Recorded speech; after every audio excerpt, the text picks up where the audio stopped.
Hi friends, I'm Prairie Vintage. My name's Linda. I'm an energy intuitive reader here on YouTube, and I use spirits, my intuition, the tarot to communicate energies to you guys, amazing viewers.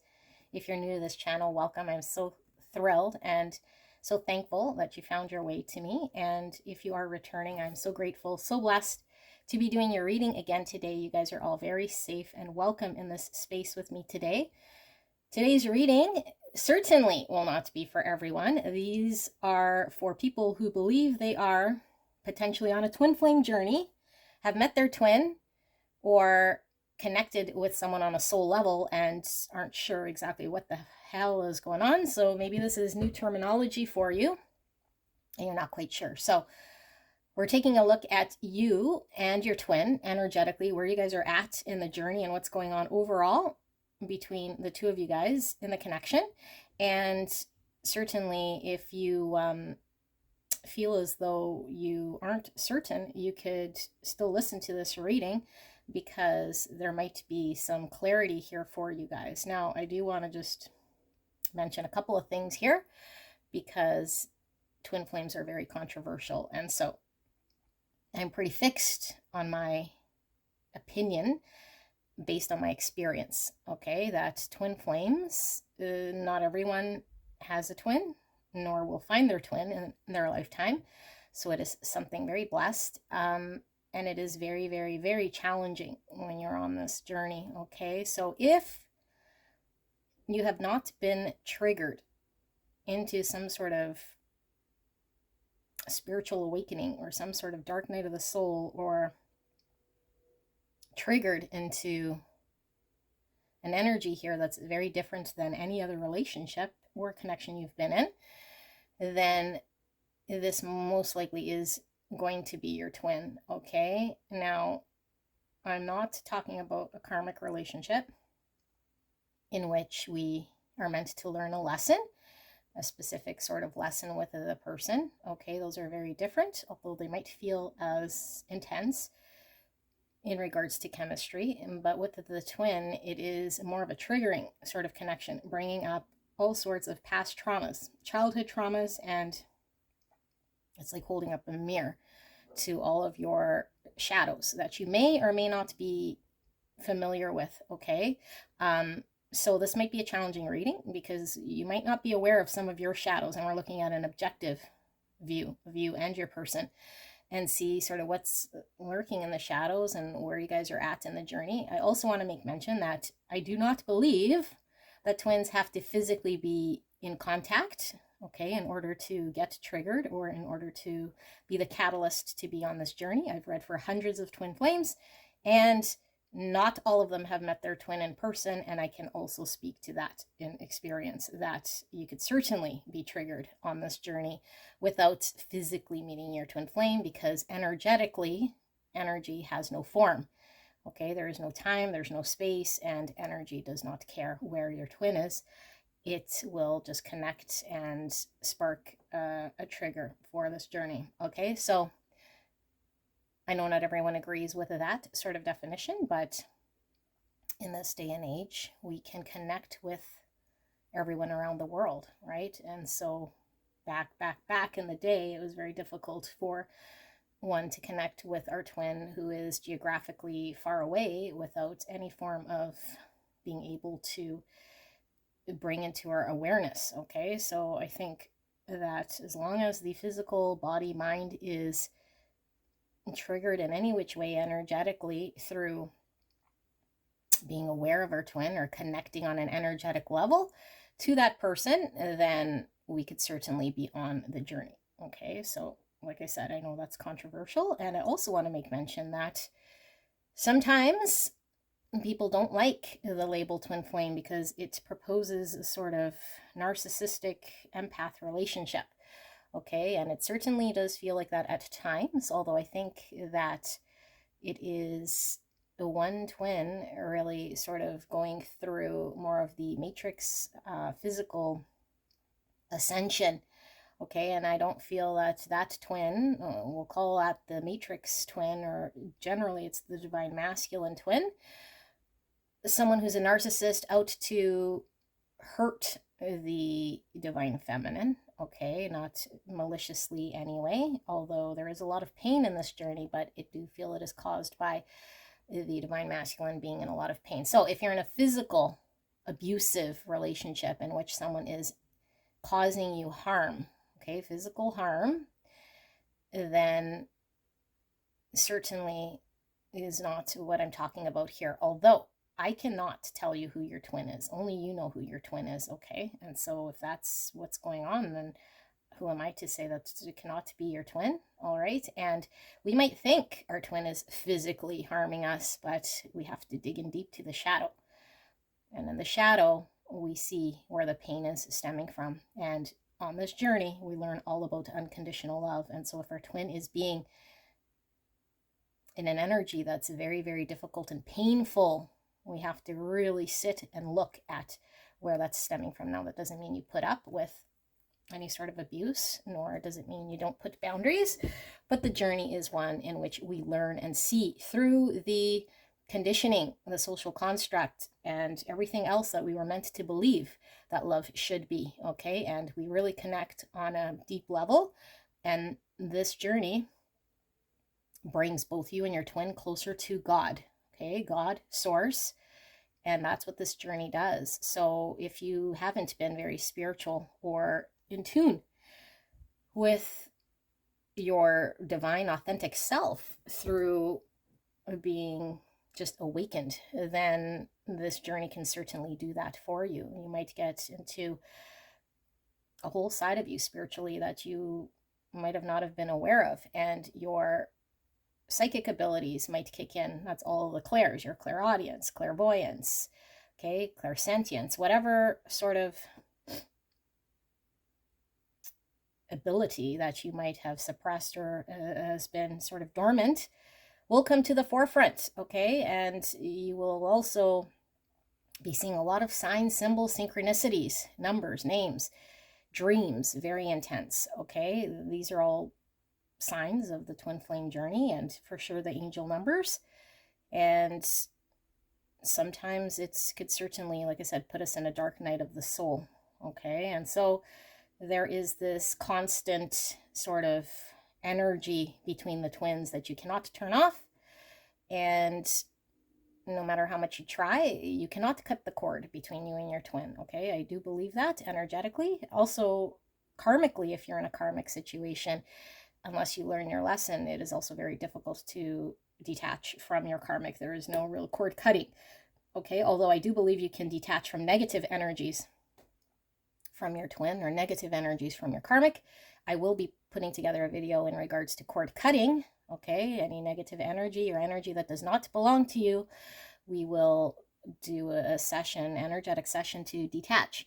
Although from your twin, there is no detaching, because once you are set on this journey, it is a journey of a forever thing that you are meant to ascend and become the best version of self, okay? So this forces you to become a more ascended, evolved version of yourself and bring you closer to God and open your heart so you have unconditional love for your twin, and at a point you feel the same energy and love for your twin.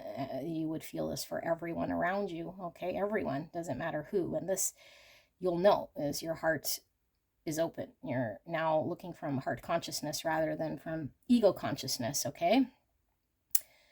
So in saying all that, this is going to be the reading, and we're looking at 3 options to choose from here. We'll look at you versus your twin. You could be on either side, and then we'll take a look at a sort of a Celtic cross spread and see the energy going on between you and this person. And I cannot tell you what's going to pull through here, but I intend on it being your twin, okay? So if neither side sounds like you, then most likely not your reading. If one side sounds like you and the other side you're not familiar with, it could be you're still going to connect with your twin because your twin is pulling through here, okay? But the other side could sound like the person that you're suspecting, okay? And chances are the person you're suspecting, if you're here, is most likely your twin. And now I will get into the reading. So option number 1, we have the Tarot of Mystical Moments, which I love using for the twin flame readings because we have the twins right on the cover.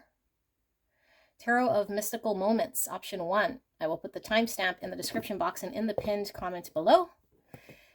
We have the Apparition Tarot, A Spirit Speak, which I also love using for twin flames. I like it a lot. And for option number 3, the Light Seers Tarot. I love using this for soul connections because it is very in-depth here. Okay, so sit with this energy, beautiful people. I am so thrilled that you are here, and I will see you guys at your reading.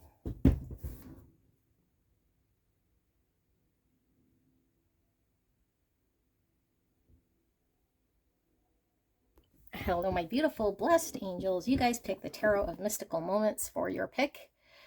And we're looking at you versus your twin energetically to see where you guys are at in this journey. I do highly, highly recommend you go listen to the intro, okay, before leaving any sort of comments. I mean, you're free to leave comments. I love reading all your comments, even if it's against any sort of beliefs I have. I love all your comments, although there's a lot of information there that might answer your question, okay, in regards to this journey specifically. So let's take a look at person A and person B in this twin flame journey. Now, you should resonate with one side or the other, and I will refer to you as the animal card so we can keep it straight. So the left side here is going to be the cheetah, fire energy coming through, Aries, Leo, Sagittarius.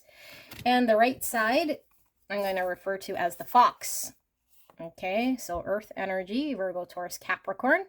I'm also feeling Aries, Leo, Sagittarius coming from this. You could be on either side, and you can have any of these placements in your birth chart, okay? You don't have to have a predominant sun sign in those charts, so, or in that area. So let's take a look. Hopefully we have enough room here for the cheetah person and see what's going on here. So we have sensitivity with 35. The frequency of sensitivity helps us open to the world of subtlety and detail while anchoring in a structural foundation, thus supporting us to become more fully multi-dimensional. Okay. And we have separation, sadness, missing you, thinking about you, yearning and unsure of future. And we have the golden mirror, self-absorbed, narcissist, one-sided relationship, and love bombing. Okay, and we have justice, Libra energy coming through, card 16 or number 7. 7 is all about faith, wisdom, reflection, and understanding. Justice, of course, is balance, doing the just thing. Okay, and we have short term. Quick fling, endings, and time. We see the broken heart and the clock here. And of course, endings with separation here. We have the hawk. Hawk is all about seeing things from a higher perspective, seeing the bigger picture. And we have happiness. I am aware that being happy means that I am on the right path. Beautiful green ray, which is all about heart chakra. We have light. Look at that. All them stars. So Aquarius energy here. And all these stars have intuitive eyes in them. Okay, the intuitive eye for me is always High Priestess type energy, which is tapping into our intuition. And High Priestess is Pisces energy. And this is connecting to potentially our psychic ability or third eye. Light energy coming through. And then we have the generator with 4-4, staying grounded. I was feeling that with this sensitivity. And we have the 4th chakra with the heart center. I was feeling that with the green here. This is the heart ray. Okay. Chakra, beautiful green energy. And then we have clearing karma. Kundalini activation 6-6. Okay, if there was any doubt that you're on a twin flame journey, do not doubt it. If this is your side, which I do feel the person here would most likely be this person here on this left side, the cheetah person, okay? But I haven't seen the other person, and I do feel like I want to lay them all out here. We have the fox person. What's going on with this foxy? 25 or 7 coming through. 7 was coming through as well with the cheetah person here. So a little bit of mirroring coming through with this justice, number 7.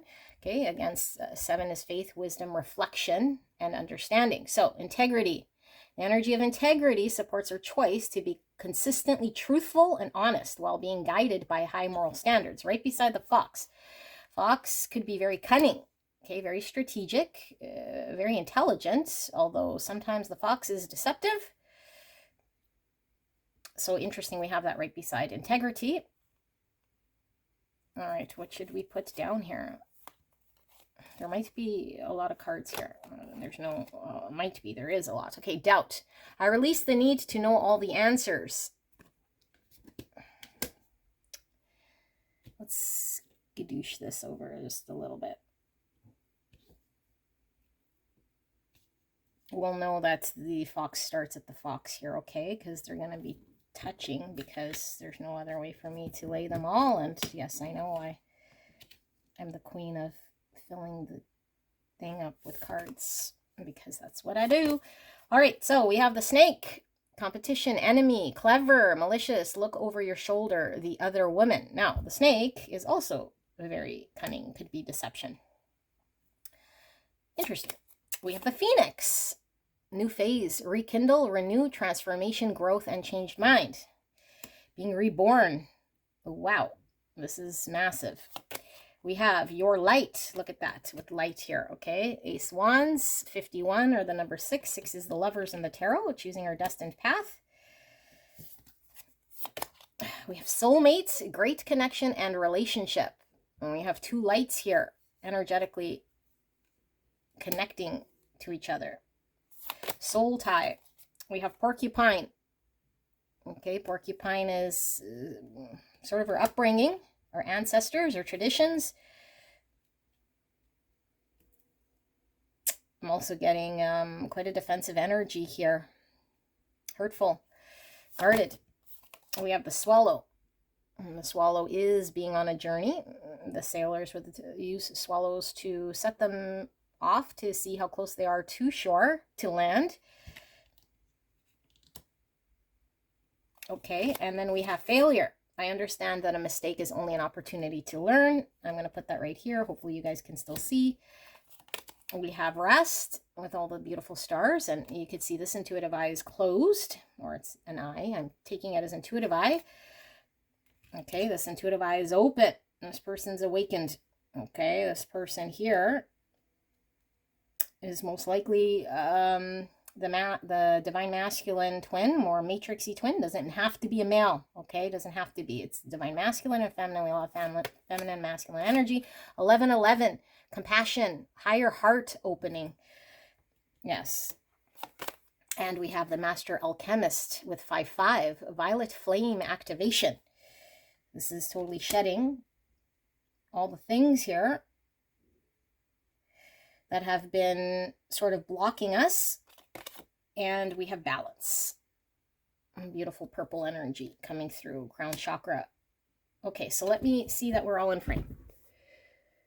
It's as good as it's going to get. Okay, so I'm going to get into it, okay? So I'm not going to spend too much time here, because I do want to do, like I said, the Celtic cross, looking at the current state.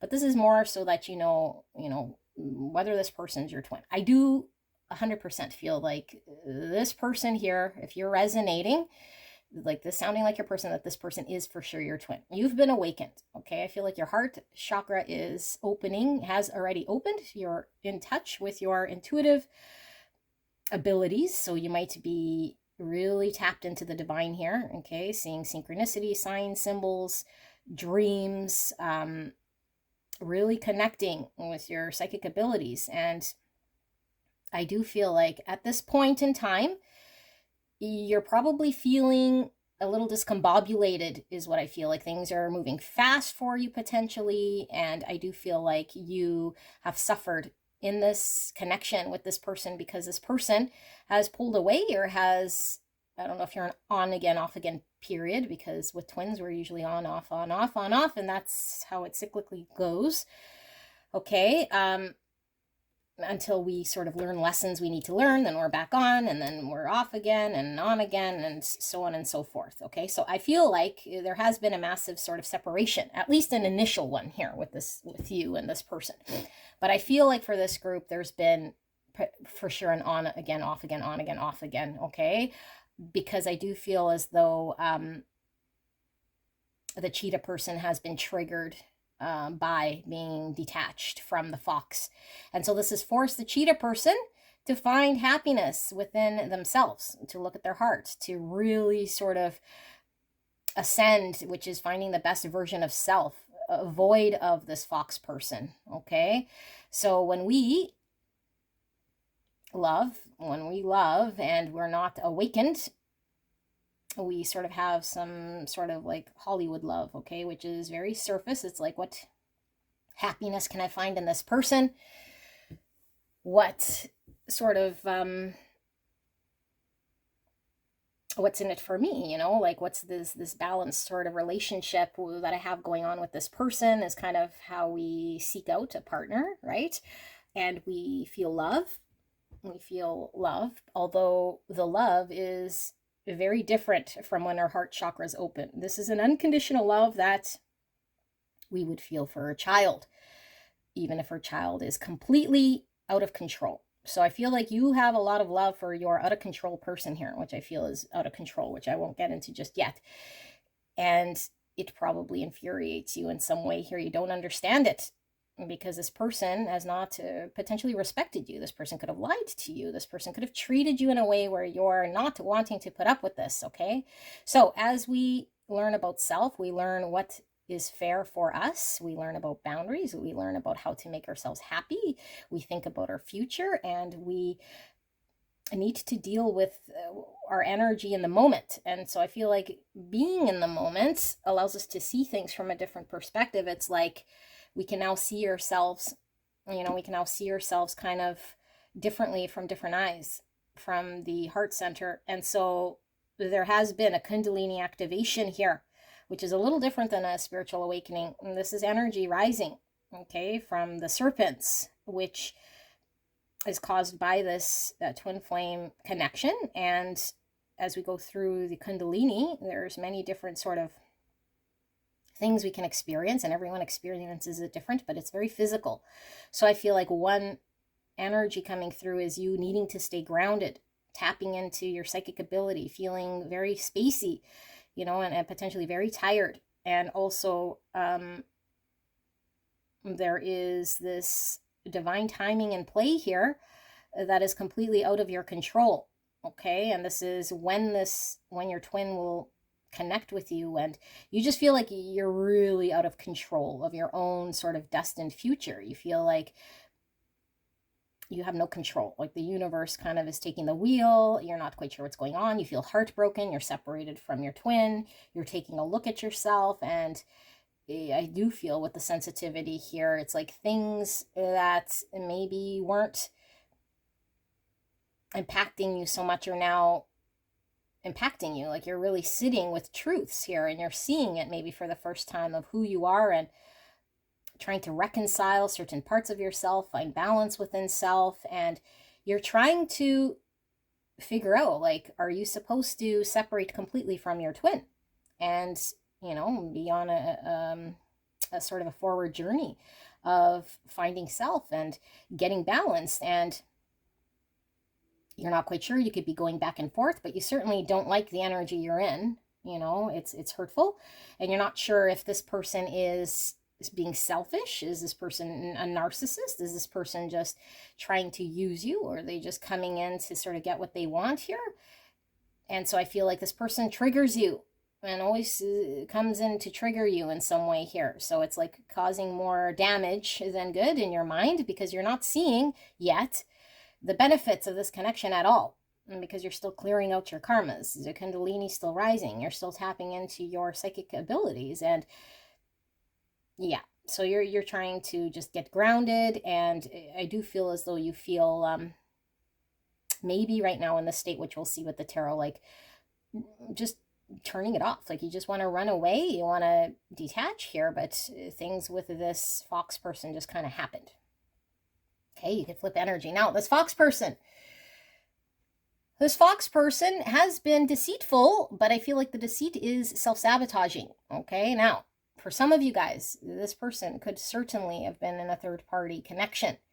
Okay, and could have used this sort of as a thing, you know, and you might feel like this person did this to hurt you on purpose. But there's nothing here on purpose so much as this person is learning about themselves. Okay, they're also learning about balance, and the divine feminine, which I feel is this cheetah person, reflects back to this fox person and their truest self. So does this person, the fox person, feel the energetic connection between the cheetah and themselves? 100%. Are they in some sort of denial? They have been, and I do feel potentially for a lot of you guys, they're still sort of in this denial energy because it's very, very intense.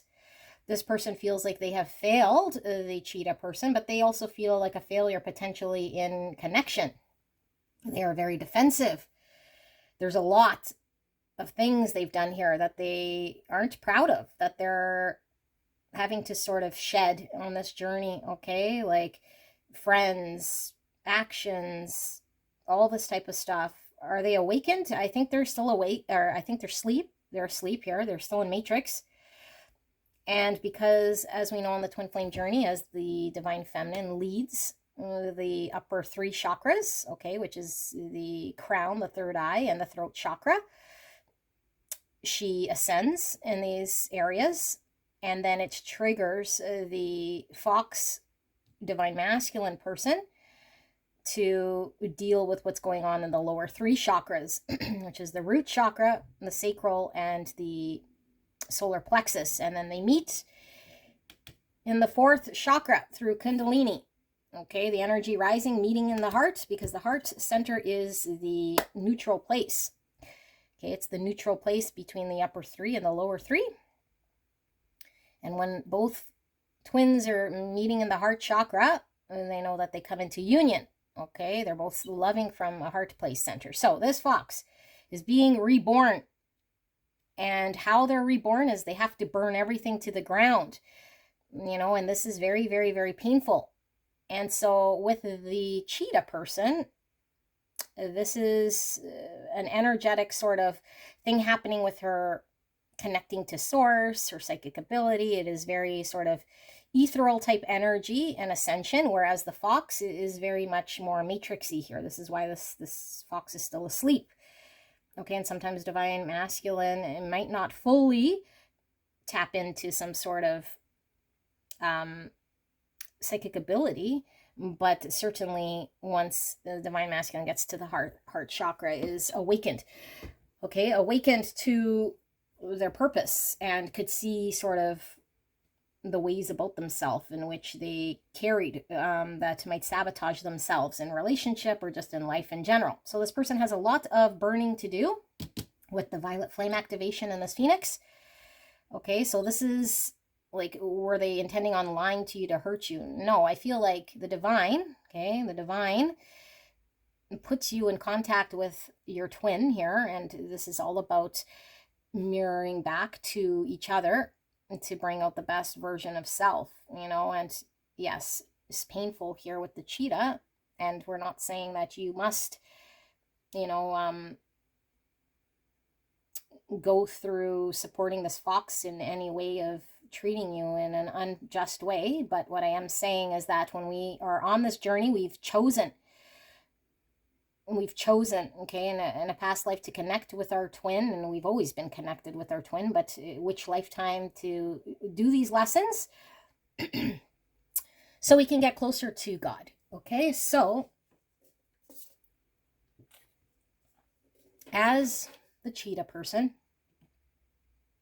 ascends, starts to see the bigger picture, that this fox person isn't out to hurt, you know, purposefully, the cheetah, and that the fox is learning about self, and that the fox is in some sort of thing here that has nothing to do with this cheetah person's showing up. Like, this cheetah person could be nice, mean, whatever this cheetah person does, it doesn't sort of matter here. This fox has to go through these lessons. Has to, okay? And so the best mirror is our twin for us to see ourselves. So this fox is although still asleep when it comes to, you know, connecting with the divine and their higher self, I feel like this fox is most likely aware that their actions have been very damaging to this connection. And I feel like this fox is getting very close, okay? Close to hitting the point where they have to deal with their blocks in their root chakra and their sacral with this swallow here, okay? Like they're starting to get to the point where there's been a lot of damage done here by their lies or their deceit or their self-sabotage. And the pull to their twin, the cheetah, is very strong. And so I feel like there's this swallow, if you will, you know, in mid-flight, trying to see land here. And I feel like this person, this fox person, is trying to figure out and see and is very inspired and motivated, okay, is reflecting on this other side of them that I don't think they have ever before. You know, the true self of them. Their higher self is pulling to them. The cheetah is pulling to them. There's a need to find balance. There's a need to have some sort of acknowledgement here that there's a greater self here beneath all of the social conditioning and ways of being, that they can lean into being more integral and show up in a different way here. Okay, so I do feel this person's been defensive. I do feel like this person's going towards their higher heart opening as well, which is, like I said, mirroring.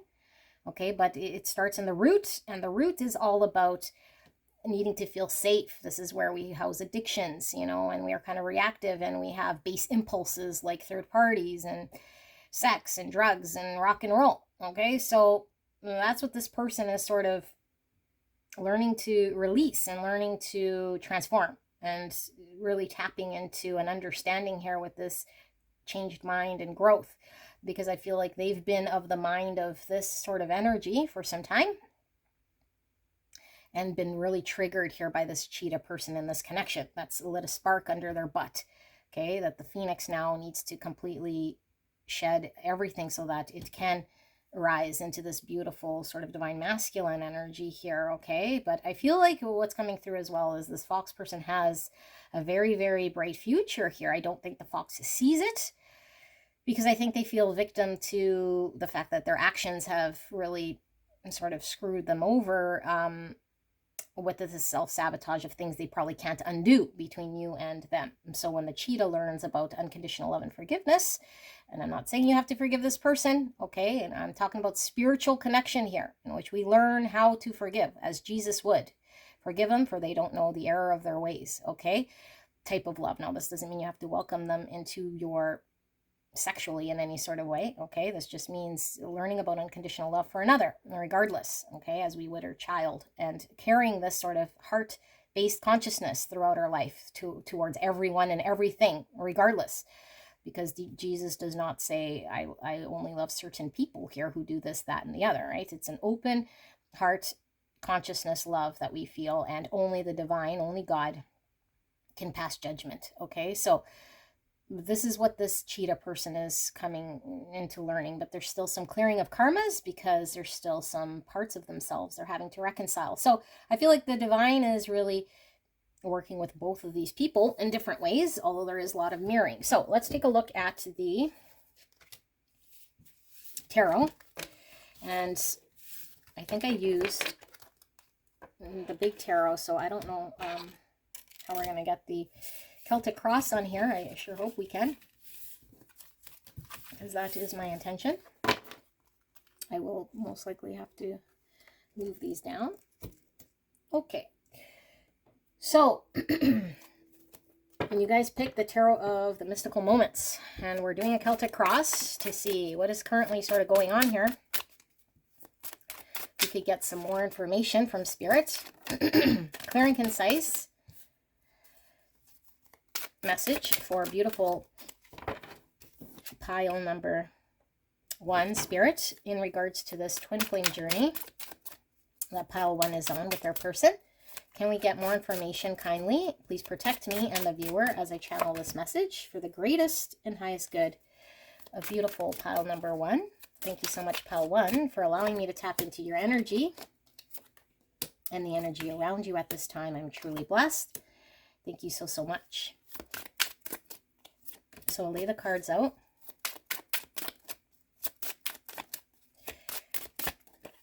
These environments. Hopes and fears.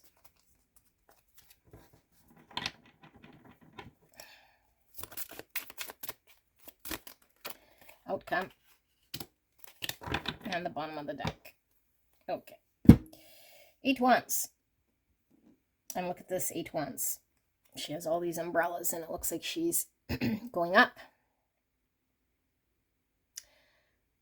And as we know, when the umbrella or the parachute deploys, we're descending. So this is confirming to me. The cheetah person is divine feminine energy, okay, is ascending. Okay, is ascending. And the fox person is sort of having to descend, which is really sort of breaking all the blocks in the lower chakras here. Okay, and 8 Wands is all about forward movement, so things are moving in this journey, and 8 Wands is actually a very fast moving energy. It's also about communication, so you could certainly be in some sort of pause period with communication, although things are moving. Okay, or you could be in communication, although it's not, you might not feel as though things have been moving here. So 6 Swords, yeah, things are certainly moving. Things are moving slow, but it's coming out of, with 6 Swords here, this is coming out of challenging 5 Swords situation. And when we come out of 5 Swords, we still have baggage and stuff we need to deal with. And look at this anchor, okay? Anchor is all about stability and security, but it's also feeling weighed down here. And we see the little star. Star is all about hope, you know, having hope and seeing a vision for the future. And so in this depiction here, all these dark clouds, I feel like things could be very dark between you and your twin, you know, very sad. I was feeling it from the cheetah person, you know, the separation and not knowing. Certainly there's uncertainty about the future, you know, and potentially the fox person feeling very weighed down by the blocks and their actions, you know, and so it's impacting how they're seeing their future and potentially impacting their hope, like their faith and their faith in, will this work? Like, what's going to happen here, you know? And so I feel like there's these obstacles that are making both twins feel very stuck, that they're still needing to deal with, you know, like certain parts that are, and this is an island, which to me is island is self, you know, it's something that needs to be dealt with, that's weighing down each of the twins. That's an obstacle that needs to be overcome, that feels almost surmountable. And so as we look at self and deal with self and deal with any heaviness and things that keep us feeling stuck, we start to dissipate the clouds so we can see and have hope for ourselves for the future. But I feel like right now it feels to me like a very challenging time with the twins. But confirmation, things are moving and twins are ascending, because sometimes we got to descend to ascend, right? So there is movement. So overall, again, I don't know whose energy I'm tapped into, but I'm feeling both here in some way. So hopefully we can keep it clear for you guys. So we have 6 Wands in reverse. So this is the victory card with the 6 Wands, okay? In reverse, it's like we didn't really win. So I feel like there's no coming together or success here yet, but I'm really getting ego death, shedding of the ego. And both twins learn about ego death. And ego doesn't mean I'm cocky, and ego doesn't mean I'm, you know, all these sort of better than everyone and have this confidence about me that is blinding. Ego could be anything from, I'm not going to call this person because they hurt me, and then they get in their ego, okay? Is like projecting our own experiences onto someone else and thinking it is factual or true, and saying, this happened to me, therefore it is true. And so although we experience something and we could say it's true, we can look from the heart consciousness and see that the universe is allowing things to happen, and we can perceive with our own filtration however we choose, we have the ability to do this. And sometimes we're on autopilot. So when we start to see things from our experience, it sometimes causes trouble. And it's asking us to shed our ego, to not project, okay? To be very objective when we look at certain things, how we act, how we respond, how our twin acts and responds towards us. You know, is it something we take personal? Is it something we want them to change? Or do we look at self? And I'm not saying to, you know, victim shame and say you've done things wrong, but what I am saying is remove your twin altogether and look at how you engage with people in your own life. You know, are you reactionary, or do you have certain triggers, and why are you triggered, and why do you carry certain beliefs and values? Are they still serving you? Is it a social construct? Is it indoctrination? Is it a belief that you have of self that you need certain things in a relationship or just with people in general? So lots of shedding of the ego. This is what covers you, okay? Covers you guys, this connection. And crosses you, the star. So I'm getting that because I was getting star energy very strong here from the 6 swords. I think there's a lot of concern here about the future of this connection, you know, and potentially it is the cheetah person, but I feel like it is reflected with the fox too. Like, what's going to happen with this connection? Like, and both of you guys might be losing hope here, okay? But the star is also about healing. So I feel like this is painful. This is the crossing card. You know, it's painful to heal. It's painful to keep hope alive. It's painful to not know, because there's a lot of confusion here and a lot of darkness, you know, and the experience is so painful. It's like, I don't even see a future here with my twin. I can't even fathom this. And then as we shed the ego, which certainly could be a dark night of the soul, there's a lot of healing that comes with it, but it's very painful, and we start to lose hope. We start to not, you know, see what the future potential could be. So I feel like both parties, depending where you fall on this timeline, again, because energy is not pinpointed to time, I feel are removed in some way, and in some sort of protective of self energy, doing some sort of reflecting or healing. Okay, kind of maybe shielding themselves from each other at this point, you know, and it's painful. But I feel like the star is a very positive card here, and also star is all about destiny. So I do feel there's something very destined about this partnership, okay? But I feel like this is what's also crossing. It's like it's destined, but it's not working. You know, it feels destined, but why does it feel like crap and painful, you know? And it's destined, but how come there's no hope here about what I could see or attain in the future here in this partnership?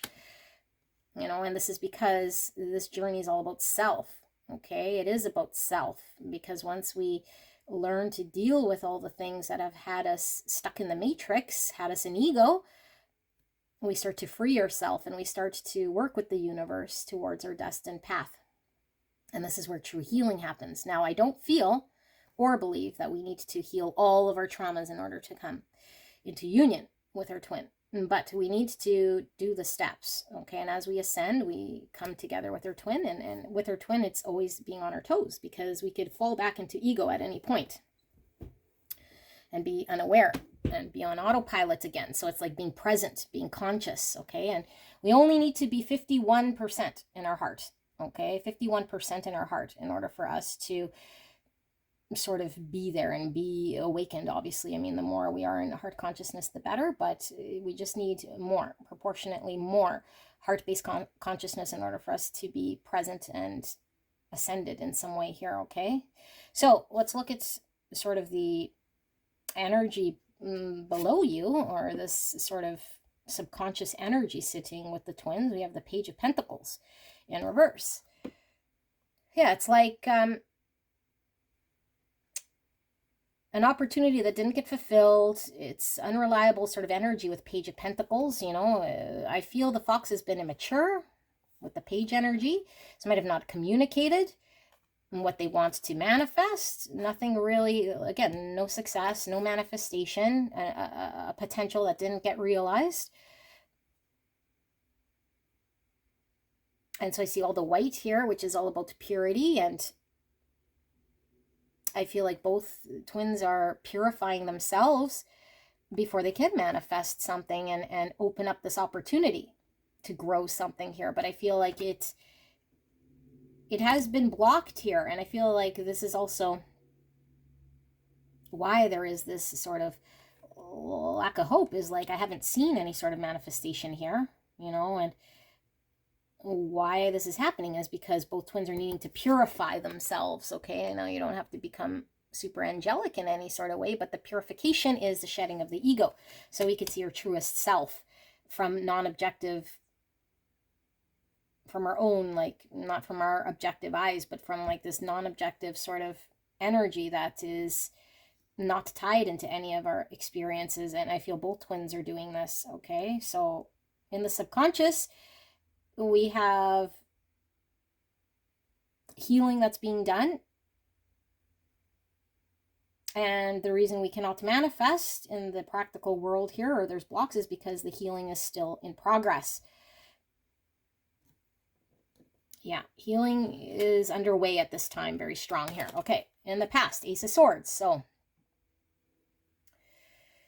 in the passing position, Ace of Swords is one of my favorite cards, okay? Because the Ace of Swords is all about truth, authentic self, being honest. It's like cutting through confusion. It's throat chakra, being able to walk and talk her truth here. And so I do feel as though there has been a communication here between you and your twin. And I do feel as though there is an understanding, but I see the spiral here. And so I feel as though there's this maybe seeing, but not fully like you see it, and you might even understand it on paper, what this connection is. There's an understanding, but I feel like when there is a twin flame connection, it goes beyond the mind. It goes beyond what we can comprehend, and so I feel like you comprehend something here. And I think this is the challenge. Okay, so this could be a little bit of a, I don't know, like an oxymoron. So see if you can follow this, okay? Because it's a little bit layered. When we understand something with the mind so much, it is most likely based on ego, because we think we're the mind, okay? So when we say, well, this person lied, this person didn't communicate, this person pulled away, this person's third party, this person, whatever this person is doing, that's a truth, okay? That's a truth that we see and we understand. But why we stay in cycles is because this journey isn't about those things at all, okay? Yes, it's happened. Yes, it's probably painful, but it's like, what do we do inside? Okay, now it goes beyond the mental. It goes beyond the swords. This is now more high priestess energy, tapping into our heart-based consciousness, which is, how do I, knowing what I know here, shed parts of what I'm conditioned to believe in society, okay? What's right, what's wrong, what love means, what love does not mean, and all of these things, and throw it all out the window. Okay, now again, I'm not saying you need to be abused, but this is the opening of the heart consciousness. It's like, how do I now tap into an understanding of the divine to see someone, okay, from a heart place, different than from the mind in my experience and what I've been told and indoctrinated to believe and what I thought was my values, because it's keeping me in cyclical. I feel bad. I don't know why. And then I'm kind of stuck in this sort of thing because I'm leading with my mind. And we don't lead with mind when we're on this journey. It is all a soul journey, okay? And the soul journey is completely different. We don't know why we know what we know. We don't know why we do what we do. We have no ego about us. We have no ego about us. It controls the journey, okay? And when we are not in ego, when we're not acting out of mind, things work out, okay? Things work out, and they polarize the negative energy, and they get us out of funk and spiral. So I feel like that's the answer. That's the key to the next phase in this connection.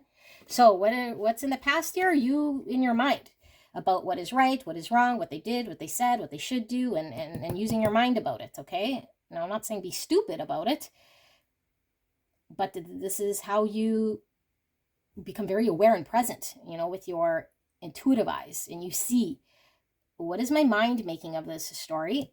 What is my mind saying? Like our mind starts to want to immediately take action. Okay, but when we're using our intuition, it's like a quiet, soft voice. There is no rush. It's very soft. It's very quiet. It touches a different place of us, and we don't start to project. Okay, and that's a different type of truth. Okay, it's more aligned with an objective type of truth with Christ consciousness. It's not a truth that we sort of see with the mind. Okay, hopefully that makes sense. So let's see the crowning card here. We have the King of Cups in reverse. So King of Cups, Cancer, Scorpio, Pisces. This king loves the deepest out of all the kings. Lots of emotions here with the King of Cups. And I feel like, because this is in the crowning position, it's like the fox. Same with the cheetah, but I'm feeling the fox is really needing to open up the heart space to understand the depth of their emotions, come into some sort of maturity when it comes to their emotions. So there's block here. Okay, there's a block in allowing.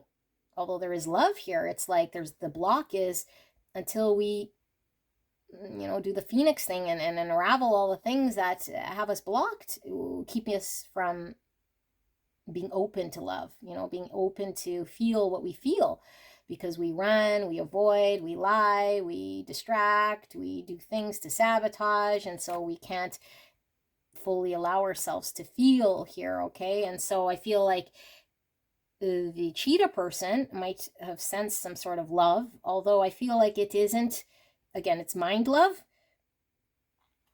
It's not the open heart consciousness love that we feel when we go beyond the mind. And so I feel like things have been stuck, but this ship is giving me, again, the 8 wands, the 6 wands. It's like moving forward.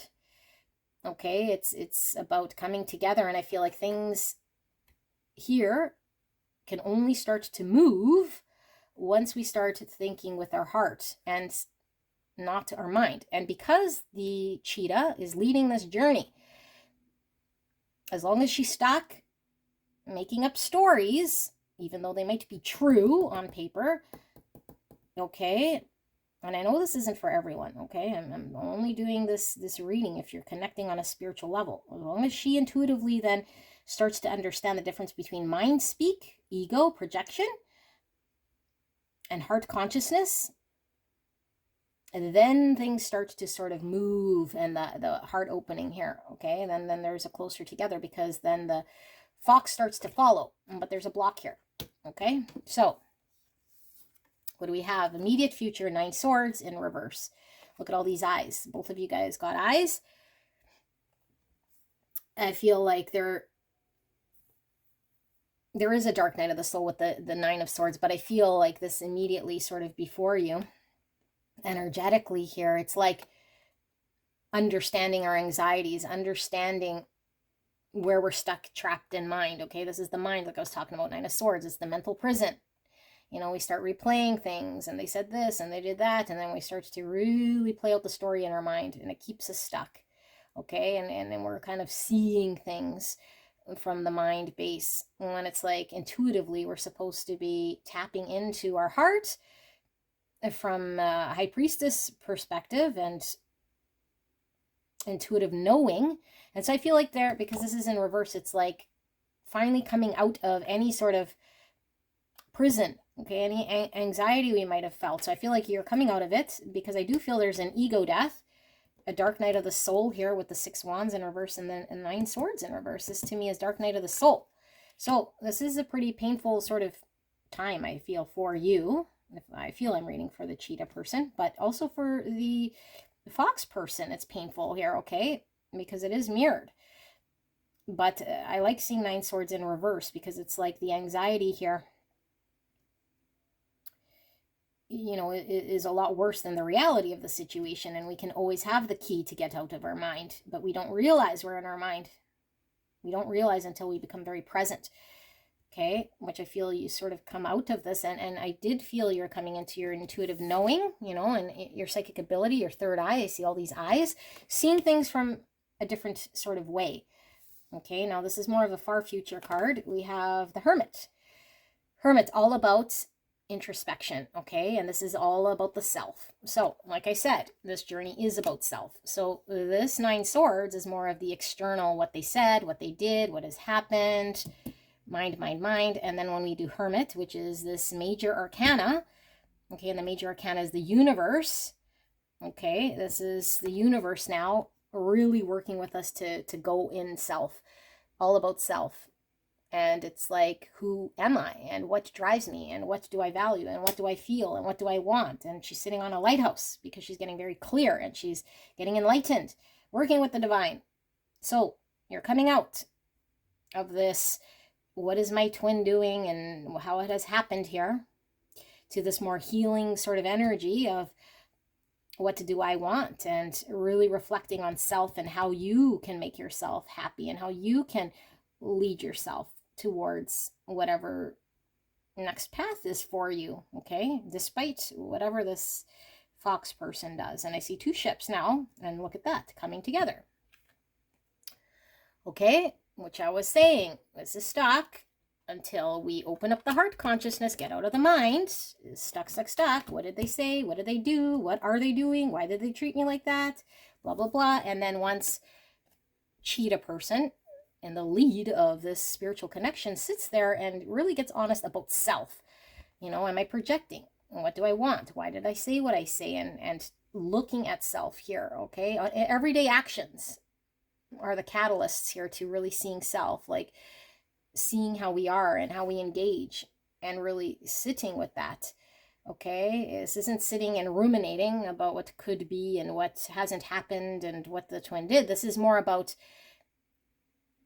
really being present with things going on around me. Like, am I being the best version of myself? Like, did I just get triggered by this person? And have I been in tune with the people around me? And have I been doing the best thing for myself? And really like connecting with people in my heart, you know? And as we do this, look at these 2 ships are now facing each other, coming to meet somewhere in the middle, in the heart.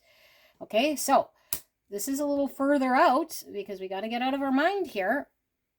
This isn't a mind journey, okay? This is a spiritual heart-based journey, which is moving, by the way. This is all organic, okay? This happens, and this isn't about feeling bad, because then that's mind.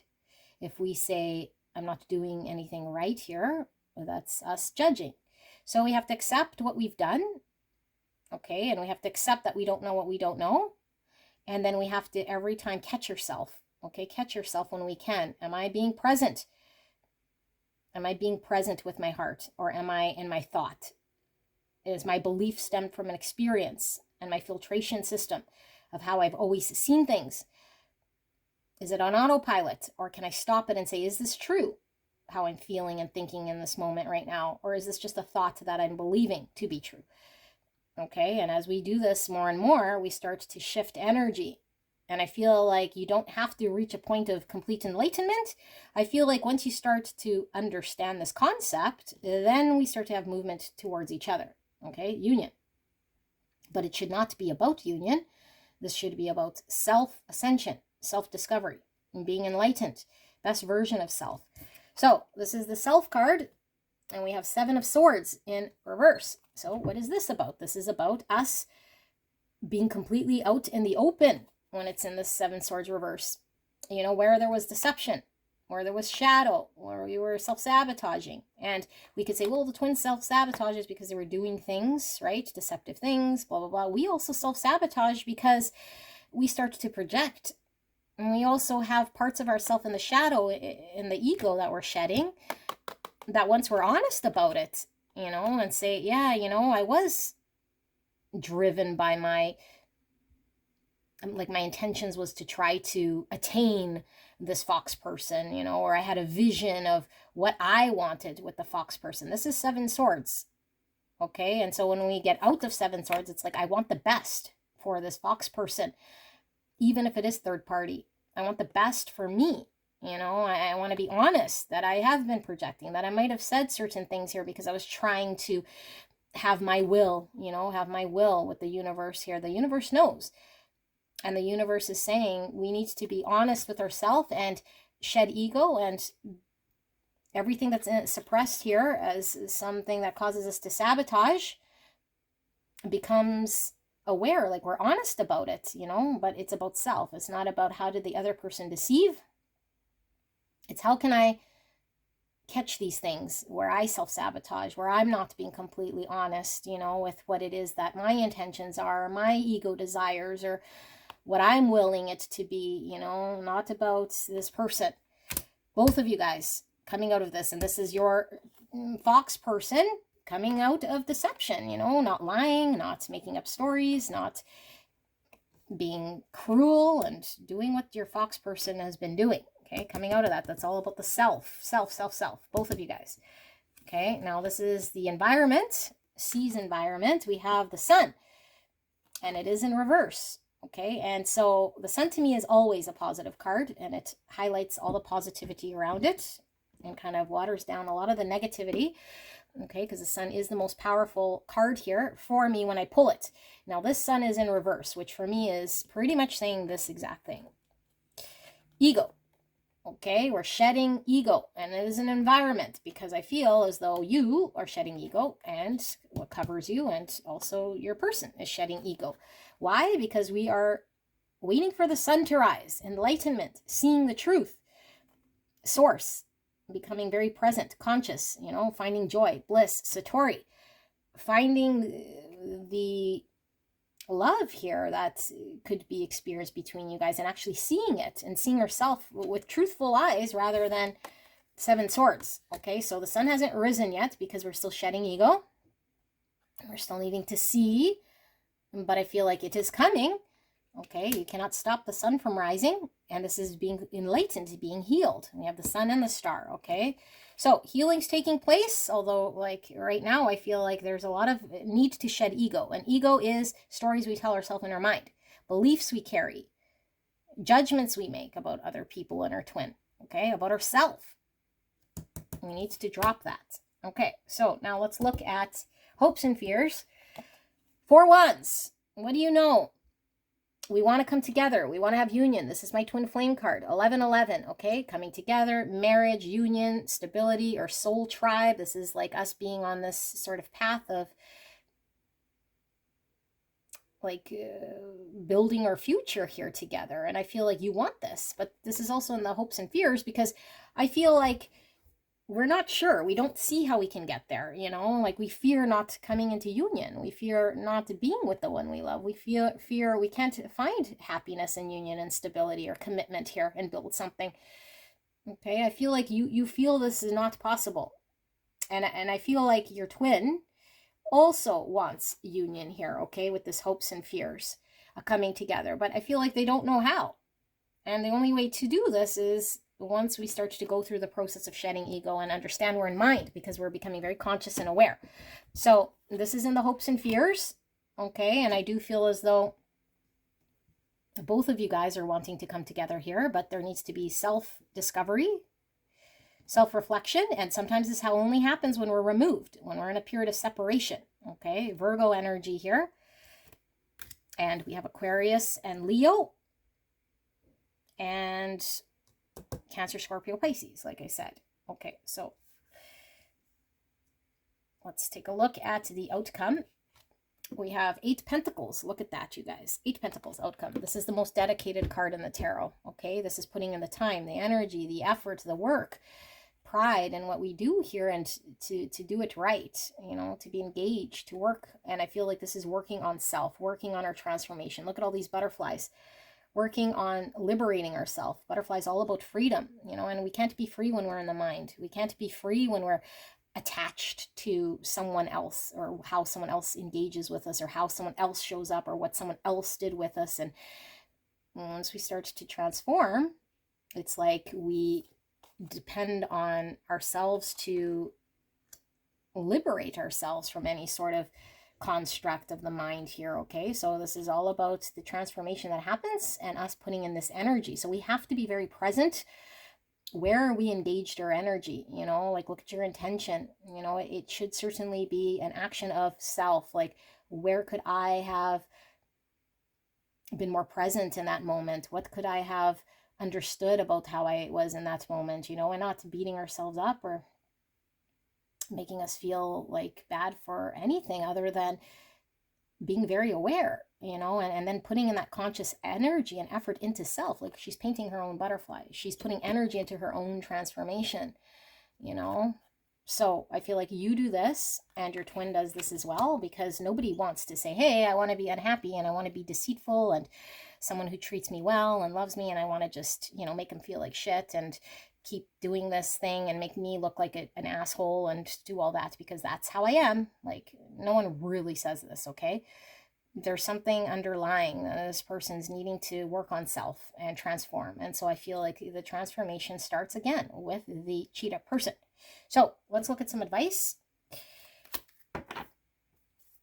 although there's been advice-ridden things happening here for the viewer, on whichever side you fall on here. Although, like I said, I do feel I'm reading for cheetah. We're going to pull advice, some guidance, spirit, for a beautiful cheetah. What are they needing to know here? It's going to help them provide some guidance and some advice. Anything I've missed, anything they need to know right here, right now, that's going to help them. I feel like this is a very challenging time between these twins, and I do apologize. These journeys are not very fun, you know, but it is a blessing we don't see until we finally get to see it, you know. And I know we feel we've been asked to be on it, or we don't understand why we're on it, but once we ascend and we see the best version of self, we then become very clear as to why it's happened, you know. There's lots of blessings coming towards you here. So let's take a look. Beyond. Today I lift my consciousness above all worldly illusions. I remember the power I have in every situation. I always have a choice in how much I respond. Okay, not on autopilot. Today I choose to turn my thoughts towards God by focusing my awareness beyond the illusion, beyond the matrix, beyond the ego of the material world. Okay, material world is the matrix. I experience simplicity and peace. So we're seeing beyond matrix, we're seeing beyond ego, we're seeing beyond the mind. Okay, that's what we're needing to do, which was coming out throughout your whole reading. Yeah, return to heart. Okay, heart-based consciousness here. Okay, unconditional love, not the love in the Hollywoods. This is as we would our child. Doesn't matter what this person's done here. Okay, return to heart. I breathe light and stick to the essential for my soul, the present moment. I calm my thoughts. I focus on my heart and I find space to be where my light and greatness are. I find peace and inner silence. Okay, and I want to say, because I feel like we don't fully understand this unconditional love thing. This isn't, I'm going to constantly be treated poorly by this person. This is, I love myself from this heart-based consciousness. I have unconditional love of myself. I want to be the best version here of myself. Okay, I don't pass any judgment. And so I do whatever it takes for my transformation and give peace and love. And I don't hold resentments, and I don't get attached to things because it's not for my highest good. I see beyond any ego I might have that wants to attain someone or have a vision of something here that's projecting. Okay, and I work with the divine here, but I have open love. I don't pass judgment here.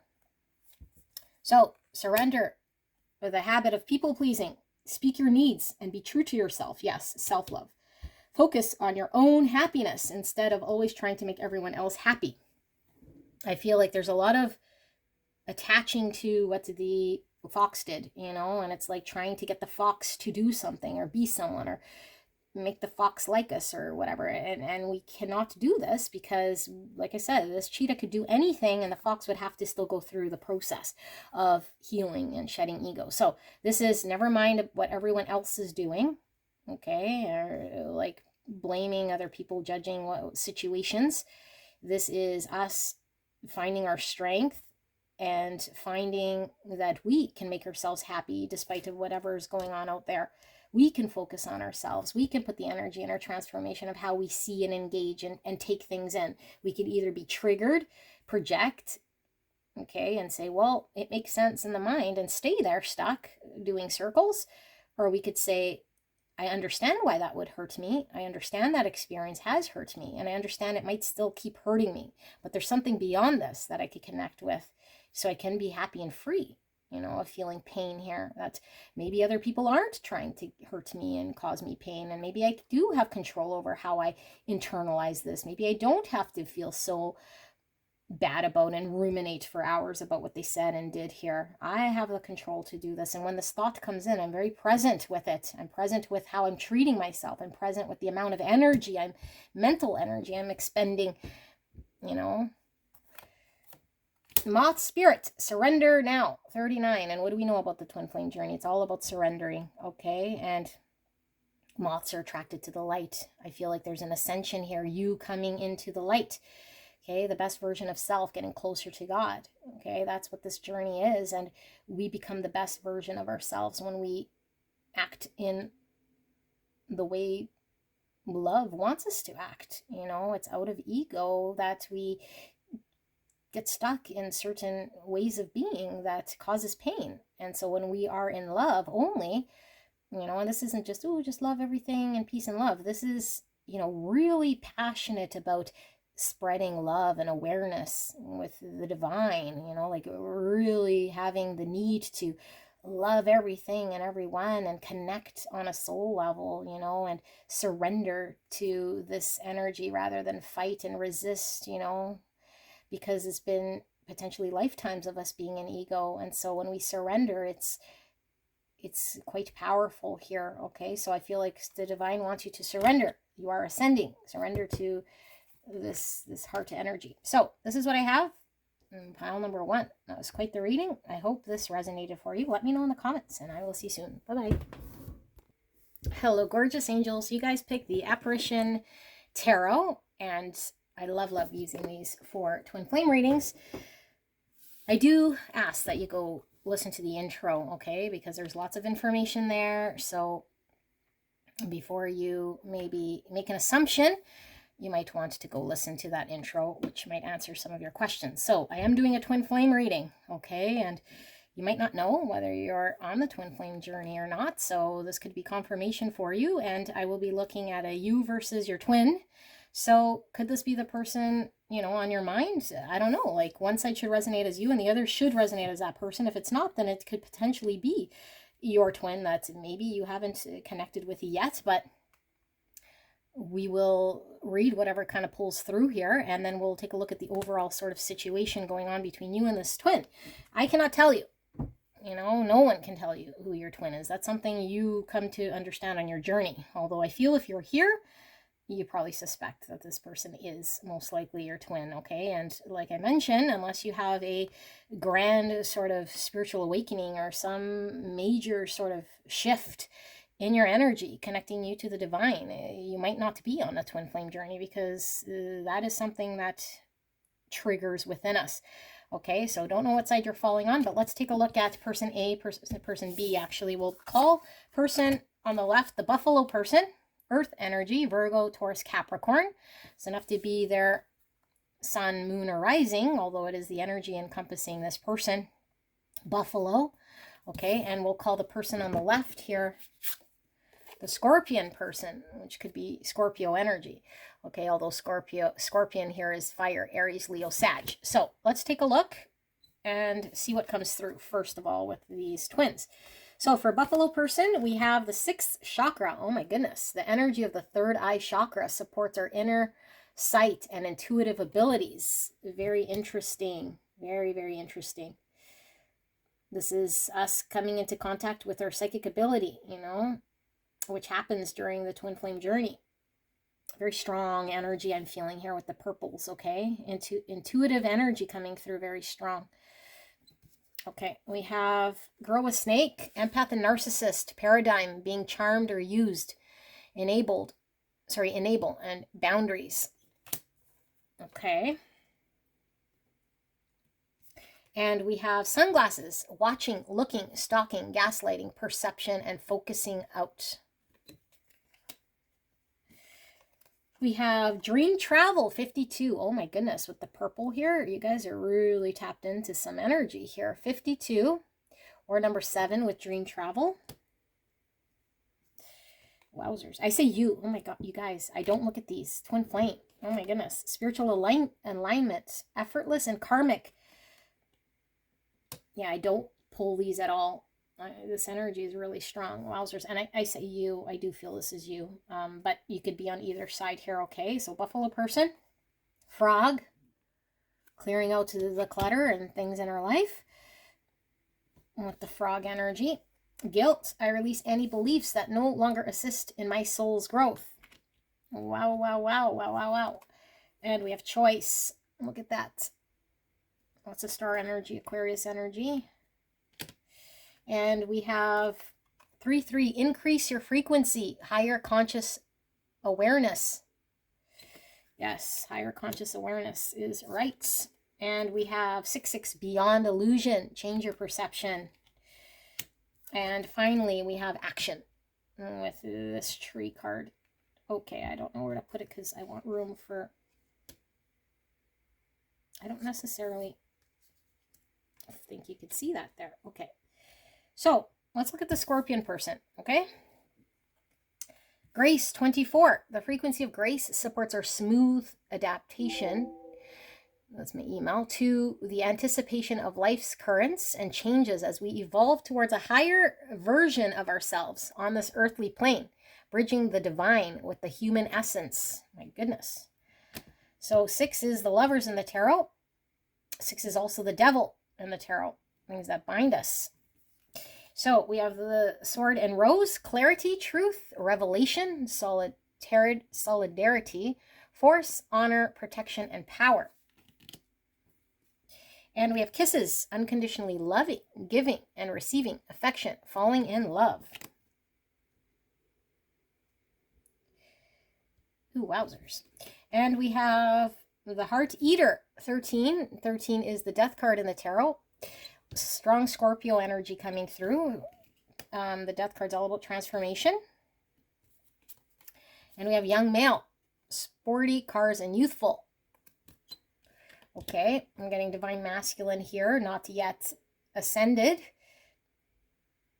Now we all have masculine, feminine, so this doesn't mean this side has to be the male, so much as the divine masculine energy pulling through on this side. Okay, and we have spider, creativity, and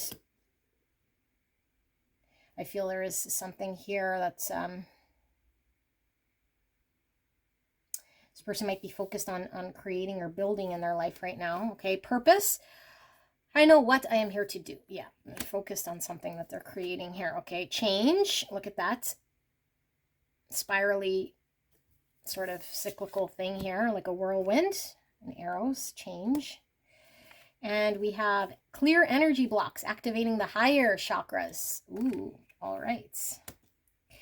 And we have Voyager's Journey, 2-2, past life healing. Oh, wow. And we have detachment. Okay, what's going on with these twins? I like that it's different than pile 1. I feel you're on this side, but I don't know. I'll let you decide. So, Buffalo person, Scorpion person. The Buffalo person, I feel this person has really, really been triggered by this connection into their psychic awakening. I feel like this person is someone who is really tapped into the divine here, okay? But I feel like this connection has made this person sort of need to be very, very, very, very honest and look at parts of themselves in the matrix world of what's going on around them and everything in their life that might have been holding them back or just no longer serving them. You know, it's been energy that's weighing this person down that maybe they weren't totally aware of, or they were ignoring or not present. So they were triggered by this connection to come into some sort of spiritual alignment, come into contact with their psychic abilities. Okay, now I do feel this person, the Buffalo person, feels kind of maybe betrayed by the Scorpion person, you know, and they're not quite sure, like, if the Scorpion person is someone they could trust. So I feel like this Buffalo person is learning about how to lay boundaries and how to stand up for self and how to navigate through, because I feel they've been very hurt. So the choices that they make in their own life, you know, the decisions that they make, I feel like this Buffalo person might have been somebody who, you know, is in a situation potentially in their life where they've been there for everyone else. very dependable, very reliable, very solid, very committed, very solid. And so I feel like in order for them to make decisions and choices that would align with their best self, it's like they need to learn to release guilt that they might feel with, making decisions for self, or they might feel like they're abandoning people in their life, or, and that what belongs to them shouldn't feel very heavy to carry, because I feel like this person's feeling very heavy, carrying other people's sort of desires and wishes for them, but they have their own wishes and desires. So I do feel like this person connects with the Scorpion person through dreams, but dreams are very powerful for this Buffalo person. So they're getting downloads, okay? And whatever's happening in the dream state is information coming to this Buffalo person that feels very intense, okay? And so I feel like this Buffalo person is probably someone who doesn't take a whole lot of action in their life in regards to what's best to align them for their greatest purpose. Like, I feel like the matrix world has this person sort of stuck, and that this person's having a hard time saying, you know what, none of this, no more of that. I'm going to go towards this, and that's what I want to do, and I don't carry any guilt, and I see the best path for me, and I release what isn't, and I don't feel shame, and I don't feel guilt, and I'm going to take action. They're kind of humming, hawing, and there for everyone else, and not sure how to say no, not sure how to go after what they want, and I feel like they're being asked to take action in their life specifically, because as we know with twin flame connections, it triggers us to become the best version of self and align us with our highest self, our highest potential, and we get closer to the divine. And so this person is coming into contact with their highest self and into contact with the divine here, but they need to start to shift how they see things, because with this beyond illusion and change your perception, I feel like this person might be telling themselves, oh, it's best I do this, or this is the more ethical thing or more moral thing, or the thing that I've been told I got to do in order to be reliable and the consistent me, and continue to make these choices, and at the own sacrifice of their happiness or their soul growing to the next stage here. Okay, so I feel like this person is coming into some sort of higher awareness that there is something more than just the matrix world and the humming and hawing of their everyday. And it is coming through strong here with dreams, but it could be they're seeing signs, symbols, synchronicities in their everyday life. Definitely been triggered by the Scorpion person here, okay? So I feel like this person is having to really rise above, and I'm not talking about ascension with spirituality, but like rise above their situation, because I feel like this person's like enmeshed in their physical world and telling themselves certain things here, but it's driven by guilt rather than taking a higher perspective and seeing a bigger picture here about what action they need to make in their own life, regardless if this Scorpion person is here or not. Like, what's the best thing? Like, are they happy where they're at, work-wise, relationship-wise, in their life? Like, these types of things. So they're seeing all these sort of signs that are potentially something they might be ignoring or not wanting to take action on. And so they're kind of enmeshed in seeing, but still not trusting potentially, and thinking maybe that the Scorpion person isn't for the best, their better self. And maybe there's something here that's more practical for them that they can do. And so they're hanging on to some sort of practical idea here, and Spirit is really working with this person to see things differently, that yes, a practical world needs to be one thing, but I feel like this person is out of balance when it comes to their spirituality, the inner knowing, and how to take action on this rather than to repeat sort of safe actions here, okay? Safe actions that feel more comfortable or feel more like they tell themselves is more aligned with some greater truth that they believe, although I feel it's an illusion, because I feel like the greater truth would be them coming into high spirituality and understanding there's a better pathway for this person to connect and be happy in the practical world. Okay, so now with the Scorpion person, I do feel like this person is still dealing with having to deal with matrixy things here, so they could potentially still be a little immature. Okay, hang on, there's noises outside, just give me a second. So yeah, matrixy things here. Sporty, cars, useful, youthful. Like I feel like this person is also evolving, obviously, to the greatest version of themselves. But I think it really also, a lot of mirroring here, revolves around their stability and their focus on something they're trying to create in their life, or they're a creator here. I feel a very sort of creative energy, like finding their purpose and making change in their life and aligning themselves with this, and how much do they want to dedicate themselves. And it's like finding a balance and what it is that they need to give up in some way in order to make their creation or to pursue their passion and their purpose. So I feel they're learning detachment. This is all matrixy stuff, like what are they attached to in their current life, and are they too focused on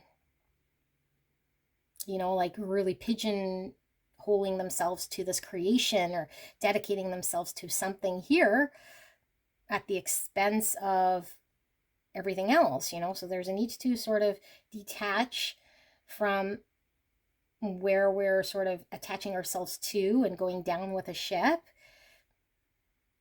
and be very honest and see sort of a bigger picture and come into some sort of greater truth about who we are. And I feel like this person could certainly be somebody who is also in one energy so strongly that the reason why the Scorpion and Buffalo person were put together was for this person to take a look at where they're sabotaging a relationship or giving away sort of their heart, saying, I don't need relationship, I don't need connection, I don't need to experience this, or have not yet done this, and it don't matter so much as this more focus that I'm doing here. They have another focus here. And so I feel like with this activating higher chakras and clear the energy blocks, I feel like this person is coming into an awareness that it doesn't have to be a soul sort of sacrifice to engage with something, that they could make change in their life, that they could allow their heart to open, that they could welcome a transformation here in order to see more clearly. And with this grace, it's like, I feel like this person might have had a bad experience, in love or whatever, and shut it down. Now, I do feel it could certainly be coming into this world with past traumas, okay? Because I feel with this past life healing, I feel this person could be the type of person who has never really engaged in a serious sort of connection, potentially, and is just really focused on other things here. And there's nothing wrong with being focused on other things. It's not like you have to be in a connection, but I feel like this person's energy is so heavy in one area where they totally just wrote off, being unconditionally loved and finding this balance and finding this version of self, connecting with the divine and with love, and seeing like a greater truth here, and feeling protected in this energy, and not feeling like they have to be fighting. It's like connection makes me feel defensive, or I have to fight for it, or be in this energy. And meanwhile, it's like, I don't know, it's easier for me to sort of deal in the world that I know. So they're learning about unconditional love here, and giving and receiving love and being affectionate, and how it feels to fall in love. I don't feel this person has really fallen in love. Now, when we talk about twin flame, before meeting our twin flame, we know we've loved, but we haven't really truly connected to unconditional love, which is completely different. Okay, so this person could have loved, but I feel like there's this need for this person to really experience what does unconditional love and falling in love feel like, and I feel this person is defensive about this, and has been hurt in the past, so they might have their guard up about it and are fighting against this. And how they do this is they put more energy towards this creative pursuit or this thing they're trying to build, and they could say, well, this is building my stability, my security, my everyday world here, and so they kind of focus a lot on this. But I feel it keeps them stuck, and so I feel like the divine is working with this person to change how they're engaged with this sort of life mission purpose thing, and how they balance it out with relationship, and detach from things here that are really driving their actions, because I feel like they have a lot of past life traumas that they've come into this world with that need to be addressed and not avoided. So I feel like this person avoids by focusing more on this purpose, you know, and I do feel this person has a purpose here. I mean, we all kind of have a purpose here, but I feel like there's a greater purpose than what this person is sort of attaching to, you know. This isn't the be all end all. There's more purpose here for this person, and they can have this purpose, but they can also enjoy love. They can also go through what it feels like to be loved. And I don't know that they have, okay?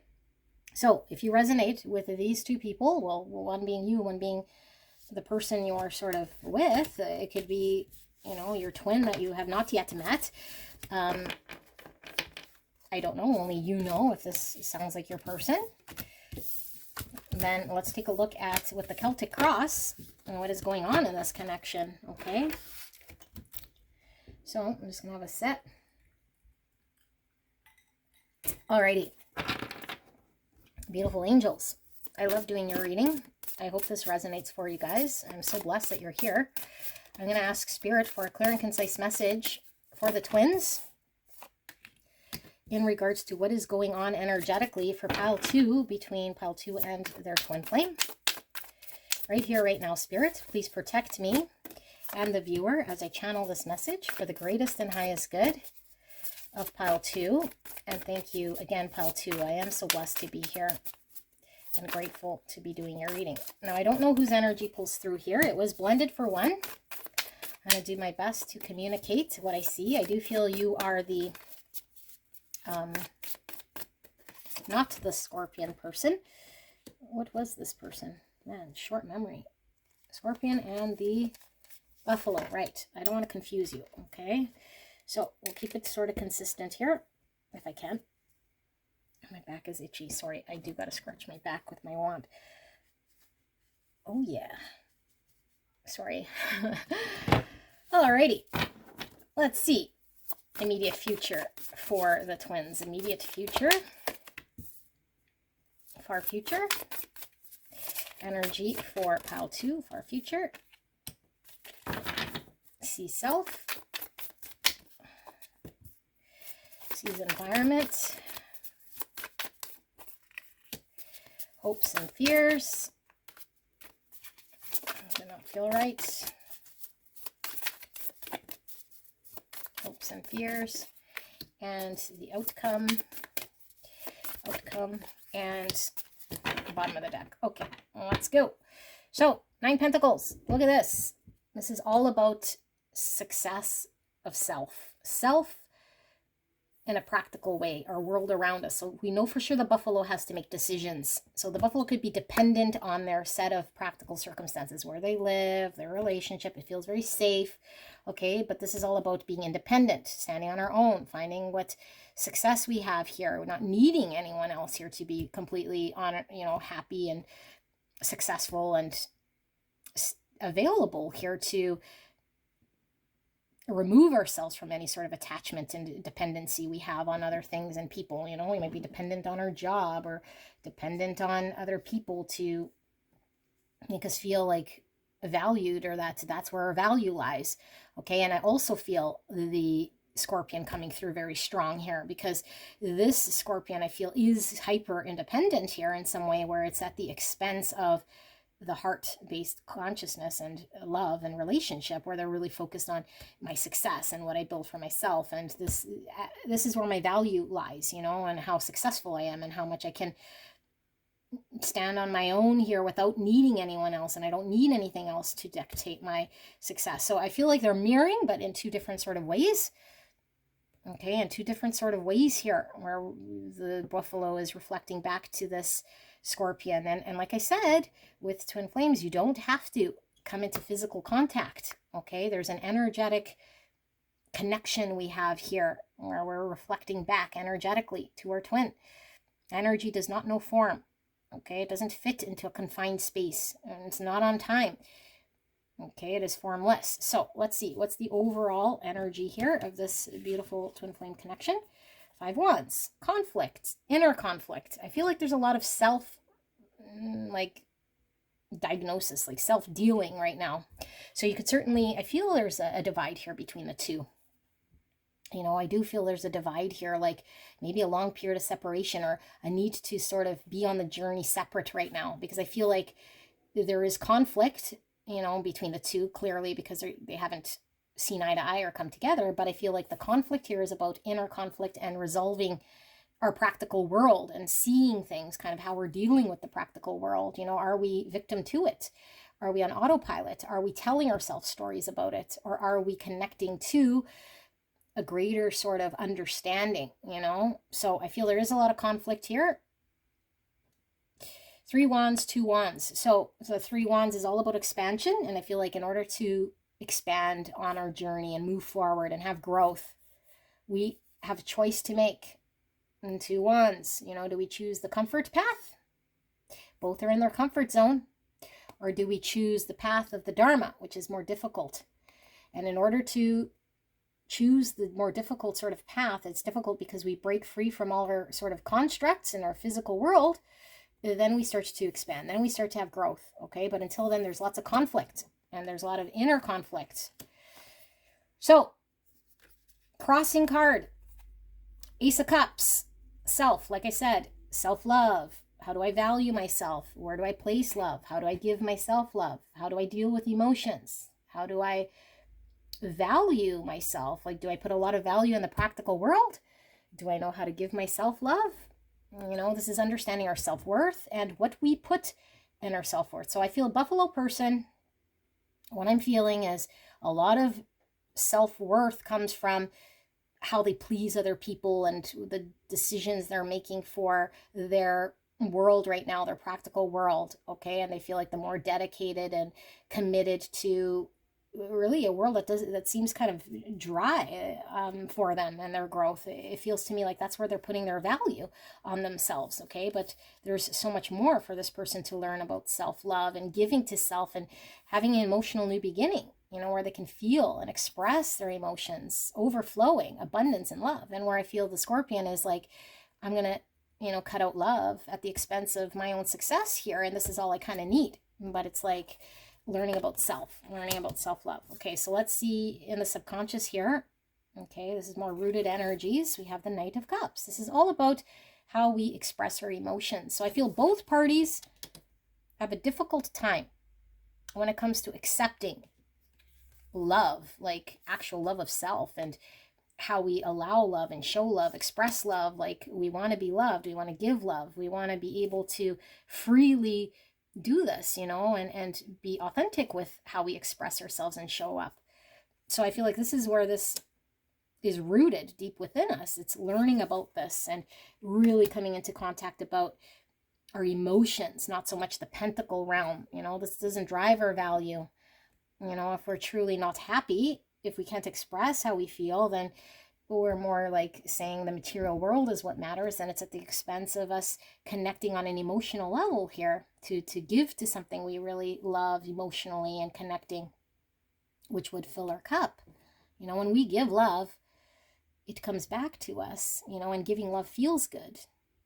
Giving love feels really good, and it has no other choice but to come back to us. You know, I feel like there's a block here in being able to receive and give love for both of these people, and sometimes it stems from feeling we're undeserving of getting that our cup fully fulfilled, you know, and how that looks like, where we find that fulfillment.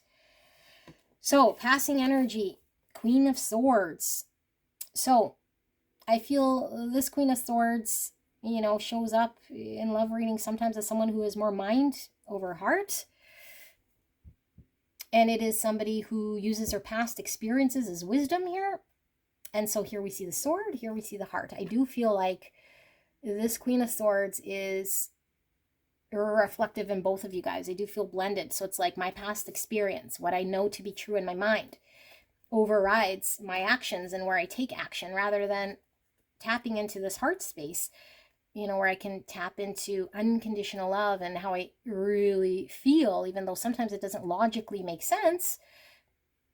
And so I could be very unhappy and say, well, this is a truth that I follow, you know, and it's very clear, or my pathway's been clear. And it's like challenging ourselves and saying, is it clear because it's more of the comfort zone?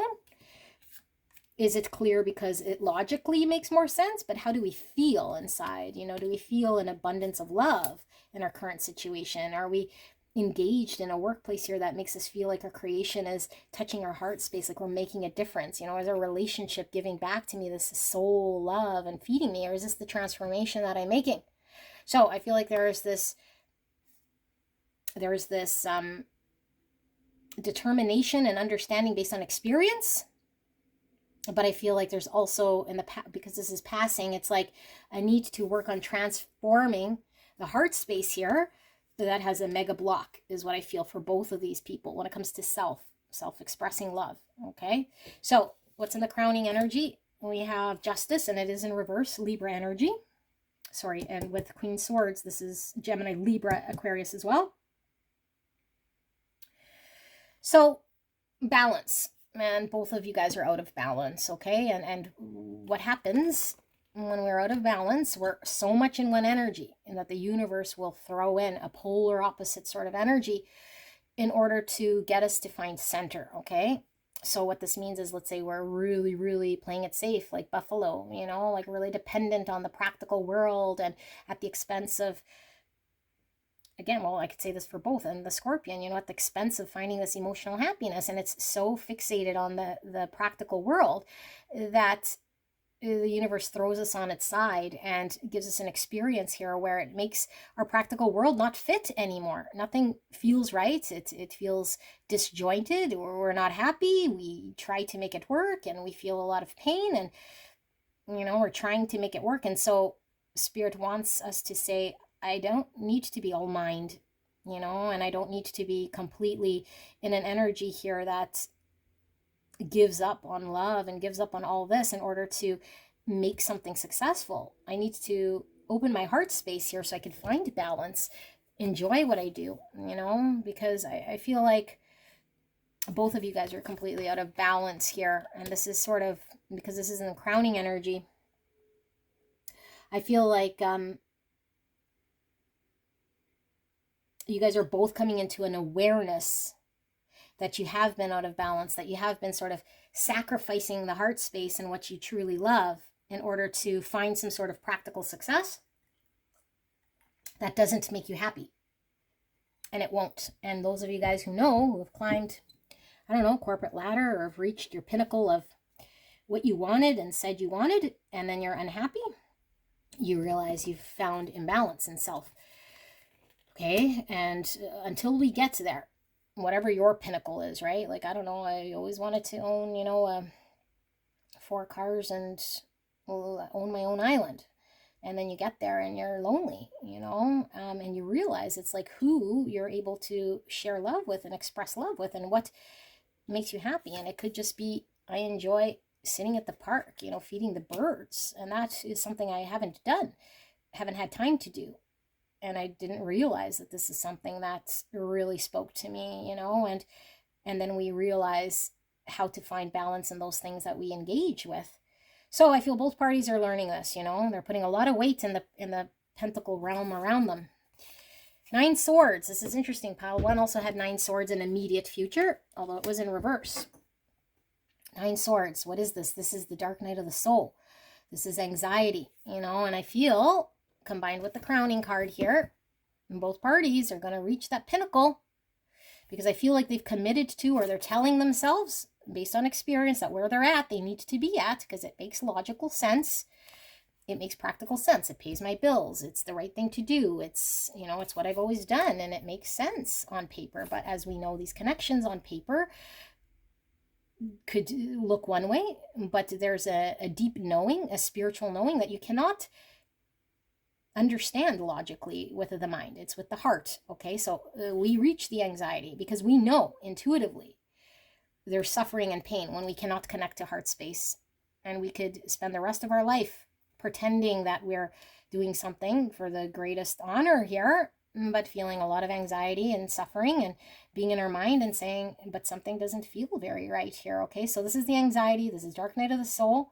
I feel both parties are experiencing this, and we're going to loop the loop the loop, because I feel as though it's talking ourselves out of it, you know, and then being comfortable, and then talking ourselves out of it because we feel like something's missing, and then we're back into our comfort zone, and then so on and so forth. And so I feel this mental prison, doing loops, trying to talk ourselves into why it's right, and using our mind to logically explain it, and also using this logic, I think, to try to see what we want to see. Look at these swords pointing through the eyes. And the intuitive eye is like, we can't logically explain our intuition.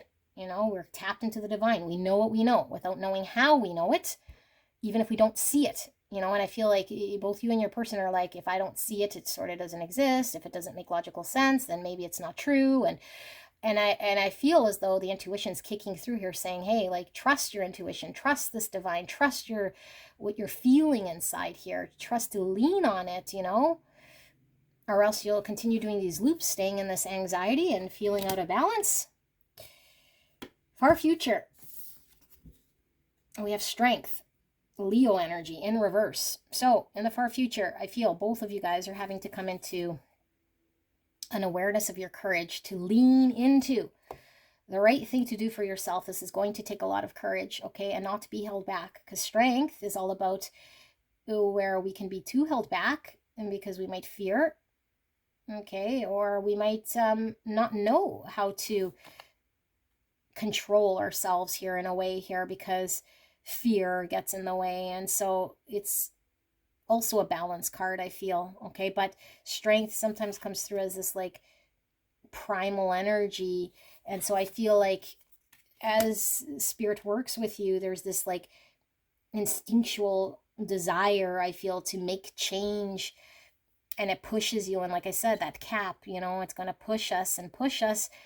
And then we reach a place where we have to sit with our fears, and we have to sit with why we're held back, and we have to sit with why we are maybe incapable of moving at some point forward with ourselves, and be honest and look at it and say, has that been fear? Have I been sticking to my comfort zone? Have I been telling myself something logically making sense at the expense of holding me back? And so I feel like it's going to take a lot of courage to make steps for both of you guys to move forward in your life, specifically to make action in your life, to detach from things that are not satisfying in a way here, that don't allow you to express love and experience love. Wow. Okay. So this is the Self card. 4 Wands. Beautiful. This came out for pile 1 in the hopes and fears. And as you guys know who have been here, 4 Wands for me is my twin flame card. This is the 1111. Union. Okay. This is coming into union. This is the marriage card. This is beautiful celebration here. And because we have it in Self, this is coming into union. Like in regards to our own sort of world. Okay. Because this is the structure, the stability, our community. And so as we find union within Self, as we actually find stability, and this is like what we passionately sort of call our soul tribe, and this celebration, okay, of our community and true inspiration, and find the footing and foundation for this, and we come into union, then we can come into union with our twin. But until we sort of go through this, I call it the lie or the self-deception in some way, and it is a truth in one regard, because we're seeing something with the practical eye. It's at the expense of us coming together with our soul family, of us having union with Self. So I feel like this is all, again, Self, self coming through here. The environment, we got 5 Pentacles. So as we continue to engage in the Pentacle realm, putting a lot of weight, almost all the weight of our happiness, quote unquote, around the Pentacle realm, we feel out in the cold, and 5 Pentacles is we can come out of the cold to make choices. And I think somebody had choices here. I believe it was the, I always forget what this person's, Buffalo. Okay, choices to come out of the cold. This is where we make decisions in our practical life. We don't have to be out in the cold. We don't have to feel unloved. We don't have to feel like, we're kind of doing everything for everyone else in some way. But like, look how cold this feels. Okay, I feel there's a very cold energy here, because we're cutting out who could love us in a very deep way. And we might not see in our subconscious that there's an action we're taking, because not only is it a belief that we have that's been constructed, but I feel like subconsciously we might feel as though we're not deserving of attaining, abundance in the way that we actually are capable of attaining. And so it keeps us in the cold. Okay, so I feel like both parties are out in the cold here until the self sort of passions are realized and the coming together of self and the union of self happens here, where we energetically focus on building this for ourselves. And then hopes and fears, we have 8 wands in reverse. 8 wands. This is fast moving energy. Okay, when it's in the reverse, things are stuck. And I feel like we can't have growth. We can't move forward. We can't move on from something until we deal with what's sort of in front of us, or become honest with a balanced perspective and bring justice to ourselves. So there's probably a lot of truth that's going on with the buffalo telling themselves and understanding. Okay, but I feel like it's keeping the buffalo stuck, because the buffalo also needs to be very honest about, are they feeling a lot of love here? Are they getting all the abundance? Is their heart content? Or are they conflicted right now? Are they not following their dharma? Okay, what's calling to them? And they need to face this, or they're stuck here. Okay, and I feel like with the Scorpion is also stuck, because the more they sort of shove out love, snuff out that they can be in a relationship or experience love, the more stuck they are when it comes to finding their own balance. Okay, they start giving more to their creation and their pentacle realm, and it eliminates any sort of growth. And this also stunts communication between these two. So I feel like until the divine feminine, which I really feel is this buffalo, starts to move forward towards finding better balance in the heart space and their world, and rectifying what needs to sort of go, and what do they love and enjoy, and facing these fears and getting outside of their anxieties, then there might start to be a flow of communication between the twin and the divine feminine, masculine twin, of how to progress. Okay, but I feel like things definitely here could be stuck here for some time until there's realizations.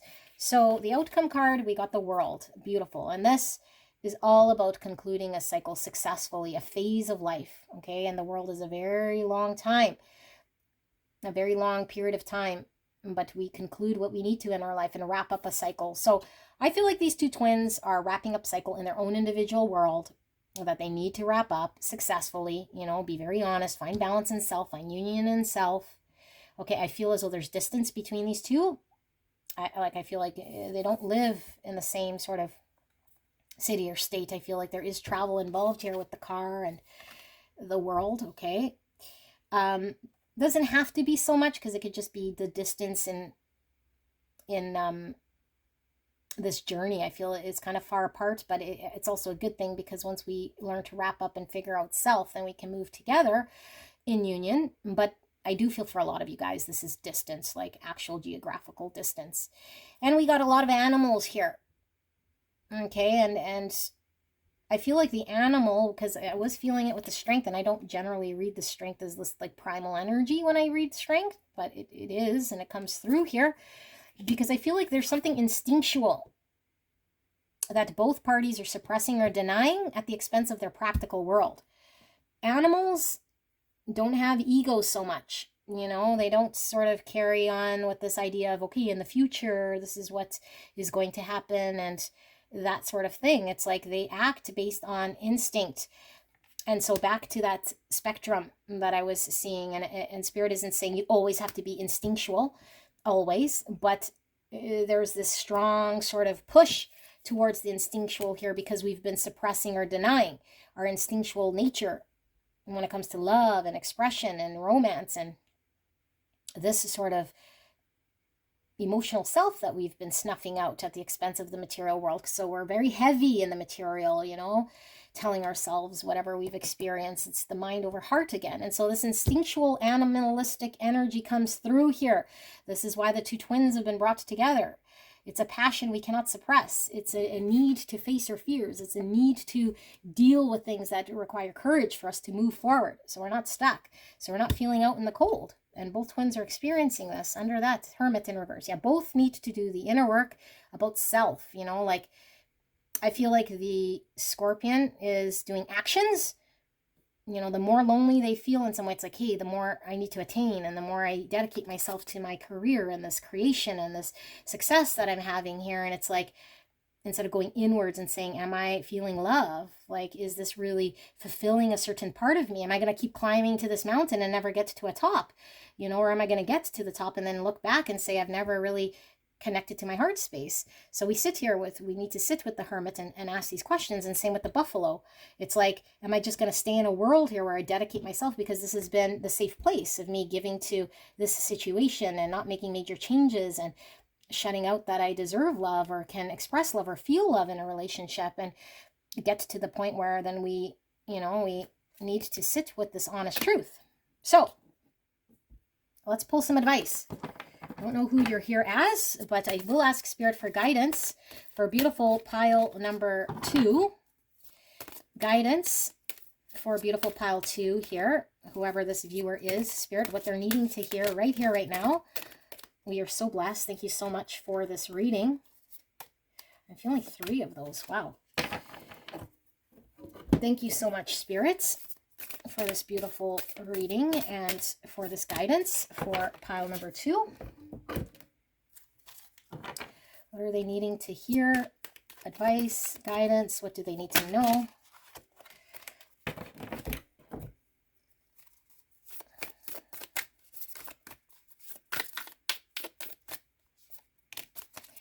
Okay, let's take a look at your guidance. I connect with heaven. Oh my goodness. Today I turn inwards. Today I turn inwards. This card's sliding off. You guys got lots of advice. The Hermit. Okay. Today I turn inwards and connect with the heaven within me.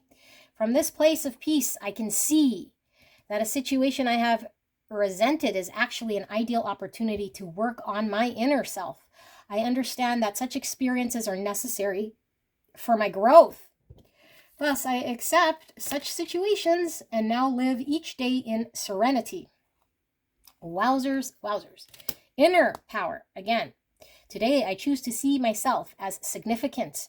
I acknowledge my true strength. I remain steadfast in the face of adversity. If I stumble, I pick myself up, knowing that I am filled with the power of the universe. I accept and appreciate myself in every way. I contain the most precious treasures of this world. Within me, the universe shines through me. Wow. Inner strength, inner connecting, okay? Beautiful energy. Beyond limitations. Today, I exceed my own expectations. I open my consciousness to the infinite. There are no limitations. There is no end. Everything is unfolding in a continuous now. Does that make sense? There are no limitations. There is no end. Everything is unfolding in a continuous now. Therefore, I open my thoughts towards a broader horizon. I look beyond my perception of reality, beyond all barriers created from my own beliefs and fears. I am now open to new possibilities. Okay, so we create our boundary here with their practical world, saying we have to do this. Okay, that's our own limitation, saying that's what we have to do or what we've experienced to understand as a truth. But now we create a boundary. It's at the expense of our heart and causes a lot of anxiety here. So we have no limitation when it comes to the abundant universe here and possibilities for us, okay? Gratitude. I am aware of the light in my life. I direct my thoughts to the beauty in and around me. I give thanks to God for every little being, every little thing that brings me joy. Thus, I enlighten my thoughts. Riches surround me, and I appreciate all that life brings me. So, gratitude is one of my favorite energies because I feel with gratitude, we shift our realities here, okay? So if we don't see around us the practical world yet, we look at what is there and what we are blessed with, our pillow, our shoes, our home, the food, like that stuff. And we really, really give praise and gratitude to it. And we slowly start to shift the energy, and anything that doesn't belong, that seems like a limitation, falls away if we solely focus on the things we're grateful for, what does exist today. So it's a beautiful energy of gratitude. And then you guys got manifestation of light. I see the beauty in me. inner power. I grow and develop my inner self in harmony with light and beauty. I free myself from negativity. My heart transforms, my intellect shines, and my inner light grows. Oh my, oh my. Surrender to your intuition. Yeah, I felt buffalo was getting dreams, signs, symbols, shutting it down, shutting it down, shutting it down. Because I feel this person is very logical. Okay, I feel there's like this logical energy here and practicality about this person. And again, it could be reflected, but I'm really feeling in the buffalo being the one that needs to lead this, needs to trust that there's an inner knowing that they cannot explain. Okay, and if it connects to their heart and to their true emotions, to trust and lean into this. Okay, tune into your inner voice. Be aware of any gut feelings, flashes, knowings, or aha moments that come through to guide you. Vulture spirits, nothing is wasted. 63 or 9. 9 is hermit, Virgo energy, introspection. Okay, and with the vulture spirits, this is everything we've experienced is for a reason. Be good, bad, ugly, or whatever. Nothing is wasted when it comes to this journey and what we experience. Okay, it's all sort of for a reason here. So if there are things that are making us unhappy, it is to add contrast. It is so we can connect better with our intuition, know what we don't want. When we know what we don't want, we get closer to knowing what we want. You know, and when we experience certain things here, it opens our eyes to seeing what could be as a possibility, you know, without any limitation. So I feel like you're certainly on a journey. Okay, and I feel like your twin is reflecting back to you, whichever side you're falling on. And I feel like both parties are learning about their practical world and how they engage with this, how they see it, how they rely on the practical things rather than tying into intuition, spirit, heart, things you can't really explain, you know, and finding a middle balance so that they could find union in self and lean into the passion, the desire that should be guiding them towards something rather than convincing themselves that they are doing what's best, you know, in order to support some sort of practical matrix world, which makes them feel 5 pentacles. Because both feel 5 pentacles.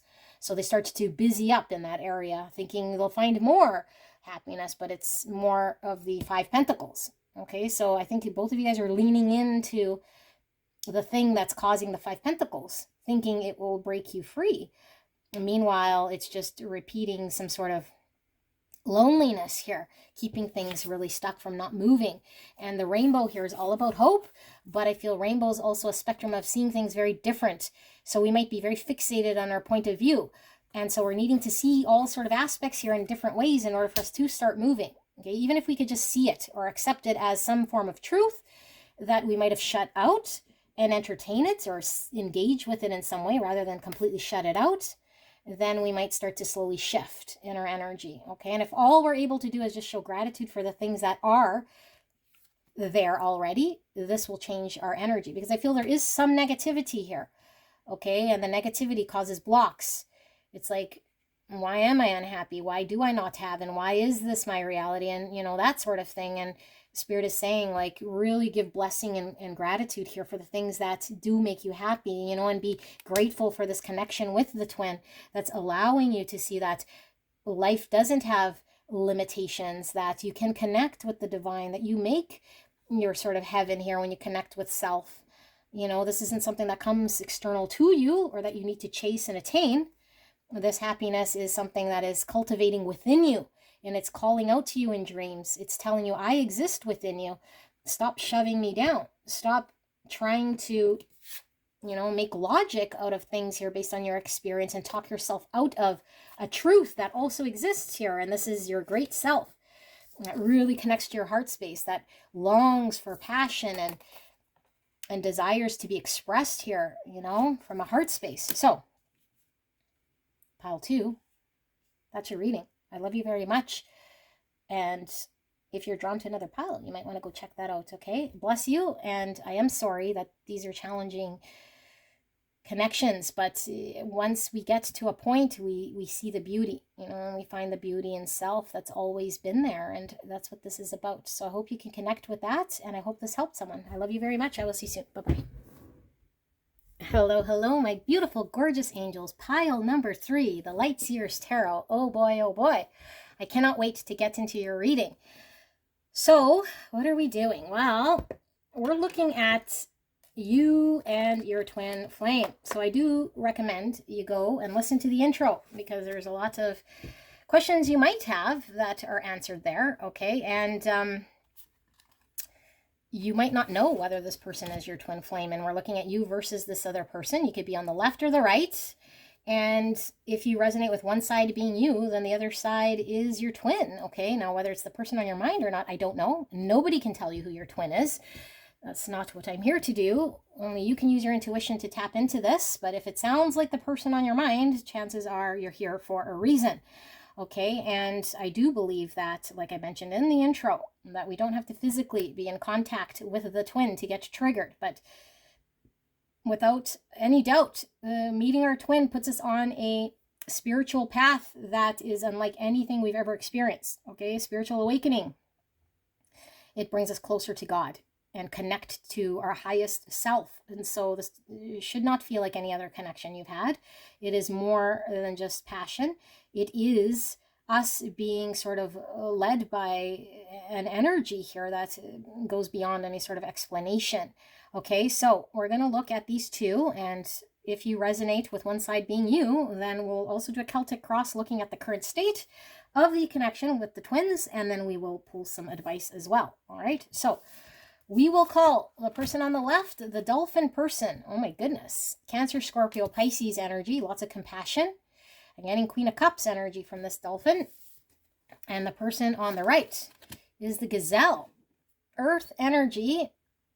Virgo, Taurus, Capricorn. I'm also getting fire. Aries, Leo, Sag. So it doesn't have to be a sun sign or moon or ascending sign. It's just the energy that these two are encompassing. Okay, so let's take a look at this dolphin person first and see what comes through energetically. So we have union, 4-4. Oh my goodness. 4-4 is a master number. It is about integrity as a foundation, treating the earth as home and a temple. It's also about manifestation and leadership. The energy of union activates our ability to unite our outer and inner aspects towards a state of wholeness. Wow. Wow, wow, wow. I have a feeling this is you. Okay, wow, very strong energy coming through. Palm tree, stability, security, permanence, growth, endurance, and flexibility. And axe, a breakup, separation, stop the pattern, silent treatment, and abandonment. And 5, fear that the light will bring judgment. 5 is a challenging number because it's all about conflict, loss, but it's also about change and also about rebuilding. And we see all these eyes. And then we have the Hermit's lantern here. Hermit's all about introspection. Virgo coming through with that. We have Labyrinth, 23. 5 coming through again, like I mentioned, about rebuilding. Labyrinth, look at the little spiral in the clouds. And then she sort of has her eyes closed and she's laying down here. Okay. Gossip, neighbors, small talk, and grapevine. Put that there. And we have kangaroo. And we have pigeon. Wow. And we have death. I am learning that endings are merely beginnings. I'm getting heavy Scorpio energy. Transformation here with the death card. And we have worry. I am learning that worry doesn't change an outcome. Spirits, beautiful. The stars, Aquarius energy with the wings here in the intuitive eye, giving me Pisces energy. And we have 10-10, practice self-love, nurture your inner child. And we have 7-7, mystical messages, follow the signs. Wow. And we have adventure with the tree here. Okie dokie. I don't want to cover these up as I channel. So give me a bit. Okay, so let's take a look at the gazelle person now too. I like to lay them all out before I start to channel. Okie dokie. Gazelle. Authenticity with 10. The energy of authenticity supports our choice to be genuine and truthful in all aspects of our lives. with others as well as with ourselves. Wow. And we have cassette, outdated thinking, conditioning, replaying events over in your head. Coffin, endings bring new beginnings, growth, change, liberation, and transition. Interesting reflection here with the death here being reflected on this twin. Okay. Yes. Liberation. Okay. Let's keep going. We have 41. No one is yours but you. This is number 5. So a lot heavy mirroring going on. It's funny, all 3 sort of piles came out this way. And I don't pick these cards, okay? They just come out the way they do. No one is yours but your own. You see 3 eyes. So the intuitive eye here and the heart. And we see 2 hearts and then the hands. Okay. And then we have Ice Queen, divorcee, mother, and discernment. I'm getting Queen of Swords type energy from this. Okay, Gemini, Libra, Aquarius energy. And we have control, releasing, taking back power, kinky in the bedroom. Okay, I think that's the first time I saw that. I don't want, sorry, I just need it perfect for me to channel. Okay, elephant. Wow, this message, you guys, these readings, I tell you, I wasn't sure if there was a need to do them because I felt I've been doing these love readings. That's you guys got the information, but I feel like there's such crazy energy here. Grief. I understand that losing something is an opportunity to appreciate it. And support. And look at that. 7 cups. We have the serpent, which is all about healing and rebirth. We have the infinity sign. And then we have the cloud. The cloud's about confusion here, and it's raining. Okay. And we have 8-8 Queen, divine feminine. And we have 1-1, the chosen one, fast track to ascension. Wow, the chosen one. And the earth energy coming through very strong. Virgo, Taurus, Capricorn. Okay, I do feel still like you're in this left. And I feel like divine masculine energy here, although we are seeing divine feminine and Ice Queen, and I'll get into why that is. But again, we don't have to be born male because we both have masculine and feminine energy, okay? But I feel like this is divine feminine. It's kind of what I feel, and this is divine masculine. And as I state, the divine feminine leads in the spiritual journey. And as she ascends, as she moves forward in the journey and removes blocks, so does the divine masculine, okay, as she comes closer to self. So let me read what this is about. The dolphin person, I feel, is very ascended already. And I have a feeling this person has probably been on this journey for quite some time. Okay? And I feel like this person is coming into great balance with self, if not already in balance with self. Although there are some things this person is working through here. Okay, I think a big one is surrendering that they might worry if things aren't aligned or if they don't see sort of what's right in front of them. So we surrender and release control to the divine. And I feel this person has been following divine guidance through their intuition. They've been seeing signs, dreams. Okay, and I feel like they've been navigating through a lot of confusion for quite some time. But I feel this person is almost an expert at navigating confusing or unclear situations because they're trusting their intuition. I think this person understands that there is a vision here, that they will attain a wish of theirs, that they are returning home. And I feel that this dolphin person feels this gazelle person is home to them, okay? But they know whether this gazelle person is home or not home, that they are going home. And home is their authentic self, like coming into contact with who they are, okay? And I feel like this person understands they're protective of this connection and that they are protected by the divine and that there's a lot of blessings here, okay? And I feel like a very sort of maternal sort of energy here from this person. I feel like this person is working on learning to love self, you know, and has had to go through experience after experience in regards to not making judgment of self, not making judgment of others, accepting things as they are, listening to their inner child. This person's made massive transformation, I feel, in their physical world as well as spiritually. So this person could have certainly moved houses, quit their long-time career, left their spouse. Like, I feel like there's a lot of change here with this person.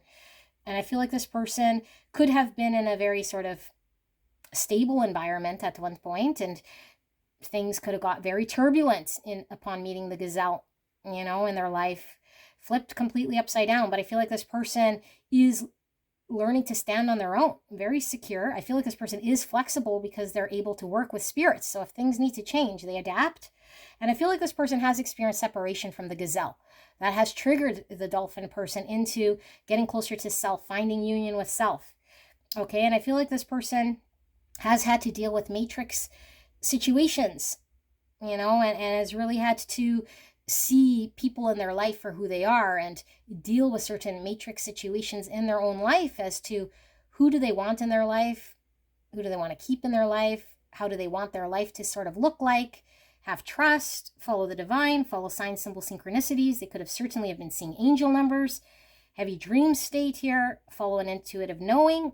But I feel like it's been a struggle between their logical self here at times, and so they've had to find balance. They've really had to go within and be very honest with what they want and accept and surrender to this adventure. And maybe at one point they might have resisted or weren't quite sure why they were on this adventure or where it was leading. But I feel like this person's completely surrendered to following the divine. I feel like this person, there is this freedom here, with the wings I'm feeling with the pigeon right here by spirit. It's like they're being guided, protected, carried through this journey now that they've surrendered, heavily protected by spirit here. Okay, and I feel like this person is practicing day in, day out about self-love, about what matrix is, about passing judgment on others and themselves, and seeing things from an open heart place. This person's full of love and compassion, I feel, for humanity. But I feel like it's been triggered by this gazelle. I feel there's a lot of love from the dolphin to the gazelle. I feel like this dolphin person really values stability, structure, really values growth and learning, is very much endured quite in this journey. Okay, and I feel like there has been obviously a lot of suffering for us to get to this point, but I feel they've put up with quite a bit, and possibly from the gazelle or possibly in their life, like they've gone through the ringer here. Okay, and I feel like they could have been coming out of a marriage or a separation with someone, and I feel like they've had to do this journey walking alone. The spirit's been guiding them. Okay, and they're never really alone when they connect back to self. They know that they're part of oneness. There is no duality. But feeling alone in the matrix world here, because I feel like they had to learn to connect back to self. So I feel like they felt abandoned, potentially by the gazelle. I feel like this person has had to recognize patterns in their life that is unhealthy, who they talk to and hang out with, and potentially relationships that were no longer serving them, that were very matrixy, and detaching and putting an end to certain things in their life here, okay, so that they could be free and surrender and come back to themselves and make themselves sort of align with an authentic self.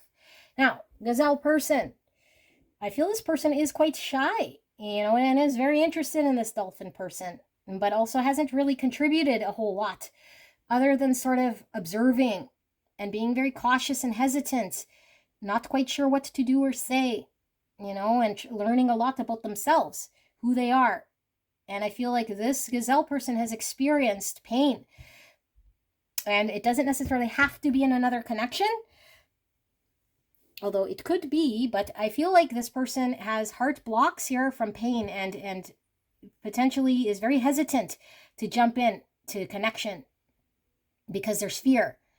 And so I feel this person is releasing fear, and I feel this person wants control over relationships and situations because they don't want to experience pain. I feel like this person, is letting the past dictate their actions, or have been.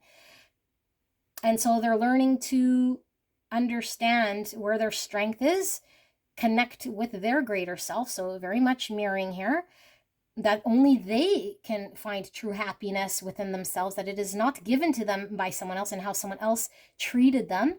has no bearing on who they are as a person. And so I feel like there's a lot of stuck energy here when it comes to the past with the elephant and outdated thinking. So I feel like this person is probably very fixed in their everyday life. You know, they want control, they want it, it's kind of safe. And so this experience with the dolphin has thrown them out of their comfort zone, you know, and so they're very cautious. I feel like they are very concerned with how this dolphin might see them.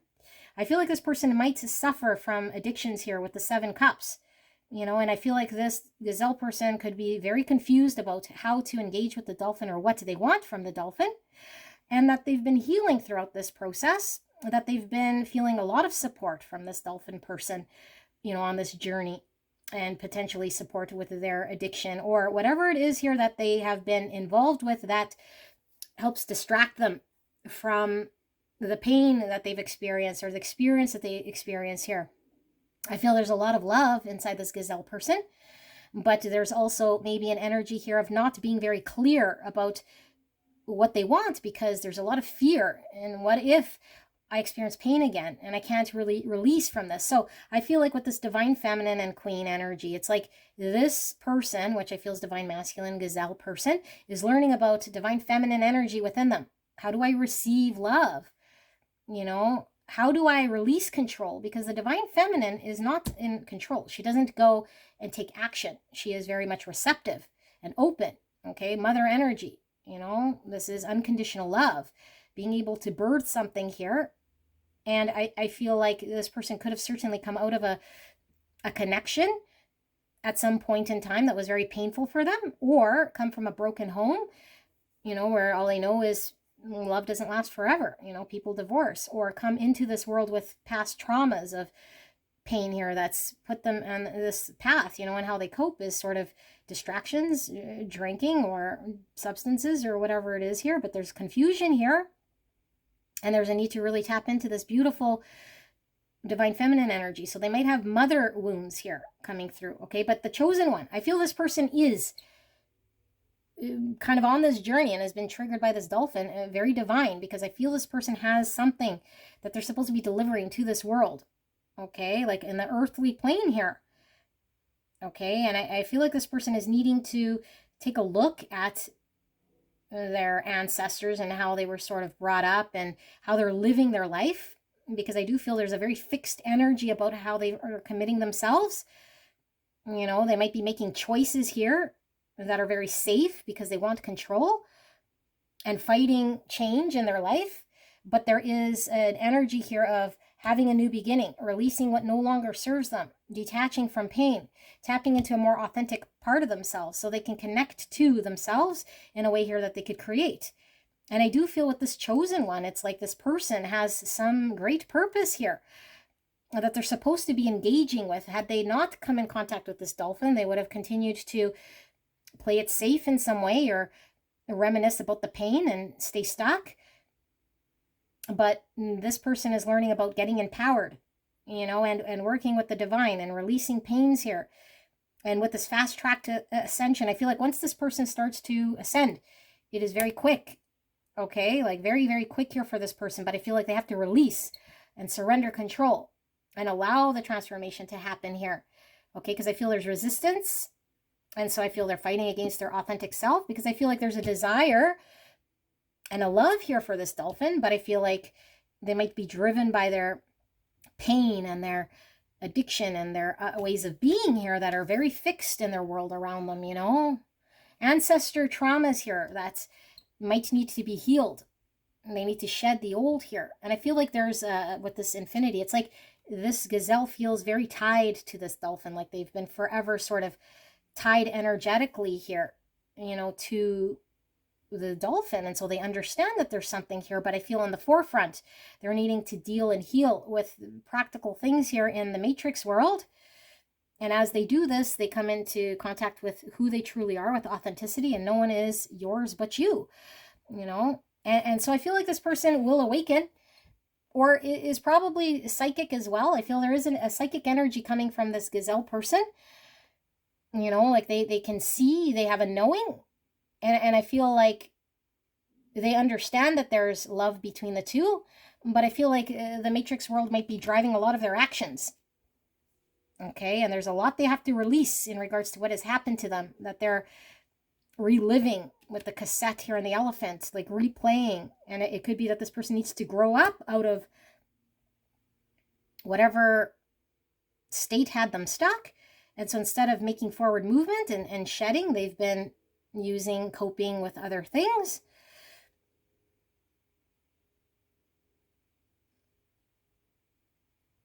Yeah, they need to gain, a better way of sort of understanding that being receptive could gain more control in their life rather than being empowered to take action, that they feel like that's the only way that they could get control. And also with this kinky in the bedroom and this ice queen, I feel like this gazelle has a very hard time being authentic and expressing some sort of their sexuality here, okay? So they could appear very cold on the surface here to this dolphin person, who I feel the dolphin person's all hearts.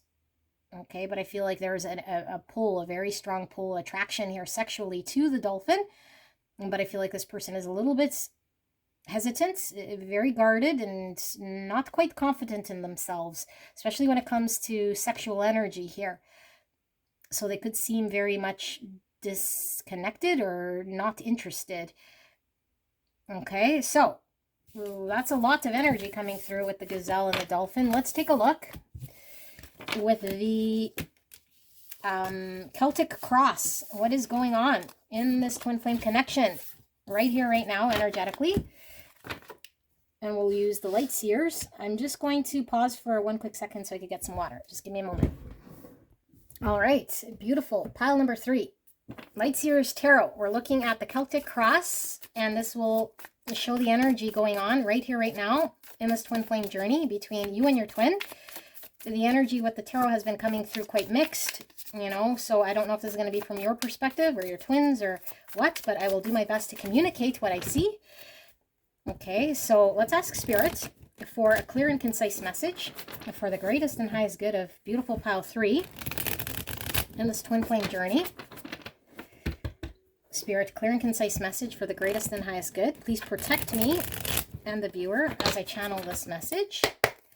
And thank you so much, pile 3, for allowing me to tap into your energy, the energy around you at this time. I'm so blessed, so grateful to be here. Let's take a look. So what covers you in this connection? The beautiful twins. Crosses you, I feel those too.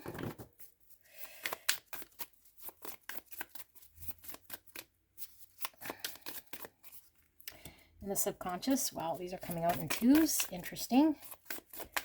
Passing energy. Crowning energy. Immediate future. Far future. Self.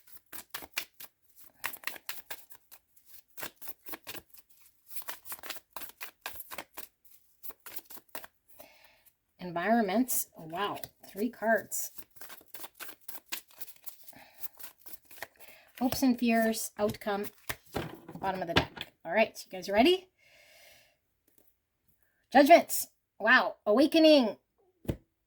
This is the awakening, okay? And look at spiritual awakening. I feel for sure the dolphin has gone through a spiritual awakening, ascension, okay? And this is dealing with her karmas, and I feel like the gazelle is awakening and coming into some truth, some greater truth about who they are, and ascending to the best version of themselves, okay, with this judgment. So I do feel as though there's a lot of progress going on here with the twins, but let's see. So covers you as in this connection. We have strength in the upright, Leo energy. So this is all about courage, having to face our fears, knowing when we're too held back. There's that infinity sign coming through again. I feel like these 2 twins are very, very, very connected spiritually and have always been connected. I mean, like twins are generally, but this is something that's coming through very prominent here. It's like a forever energy. Okay, and she has this heart necklace. I feel like for sure the dolphin has tapped into heart consciousness. And I feel like the gazelle is learning all about unconditional love, love of self. There's an awakening happening here with the heart being visible. Okay. And I feel like there requires a lot of courage to lean into what we might have feared at one point in order to move forward and make changes in our life, which I'm feeling from this. Also, strength is coming through today as primal energy, which is the animal energy. I was getting that with the kinky in the bedroom. Like I feel there's a strong, strong passion here, like sexual desire as well between these two, okay, as well as love. And I do feel like there's an innocence here, you know, like the gazelle is certainly innocence, and we see the little lamb here. There's something very innocent and pure about this love here. Now I'm seeing this bracelet's giving me Fitbit. I don't know, maybe one of you guys is very fit or very active, and I'm also getting divine timing coming through here, as there's been a lot of divine intervention here with timing, okay? I do feel both of you guys have long hair. That's coming through, and I do feel as though maybe one of you guys might have a tattoo on your arm or somewhere on the left side of your body is coming through. One of those could certainly be resonating for you to tell whether this is your pile or not. Okay, so let's see what's crossing these twins right now. We have the Ace of Swords and the Hangman. Oh my goodness. I love the Ace of Swords, one of my favorite cards. This is all about the honest truth. Okay, this is seeing clearly. This is walking, talking, our authenticity. And the gazelle got authenticity. That's what this judgment is. It's like taking a look at everything that's sort of transpired and coming to some sort of honest assessment, you know? And so I feel like there might have been a very stuck period of getting stuck in our own mind, you know, stuck in repetitive sort of thoughts, having to deal with honest truths, and also having to follow a truth that we don't see, but we feel, that doesn't come from mind, but comes from an inner standing and an inner knowing, has been a challenge here. Okay, but I feel like both twins are coming into some sort of awareness that there's been repetitive sort of actions or nature here, and this has been caused by the mental thought. I'm seeing the infinity sign here again for a third time. And then with the Hangman, okay, now these are crossing, so I mean, whether they're upright or reverse, it's more the energy. And Hangman is Pisces, and this is a state of limbo where we are working with the divine to get enlightened. Okay, the divine sort of fills us with information so we can start to see things from a different perspective, have different understanding, maybe not see things from the same way we used to, so we can make better decisions. So I feel like both twins here are working with the divine and gaining a better understanding and inner standing through themselves, not necessarily through the mind. That's giving them clarity that is new. And so I feel like there could be a pause period here in which these twins aren't together, because I feel like they're needing to really fully grasp, you know, what the divine is sort of giving them. And I'm getting Fitbit again from this bracelet.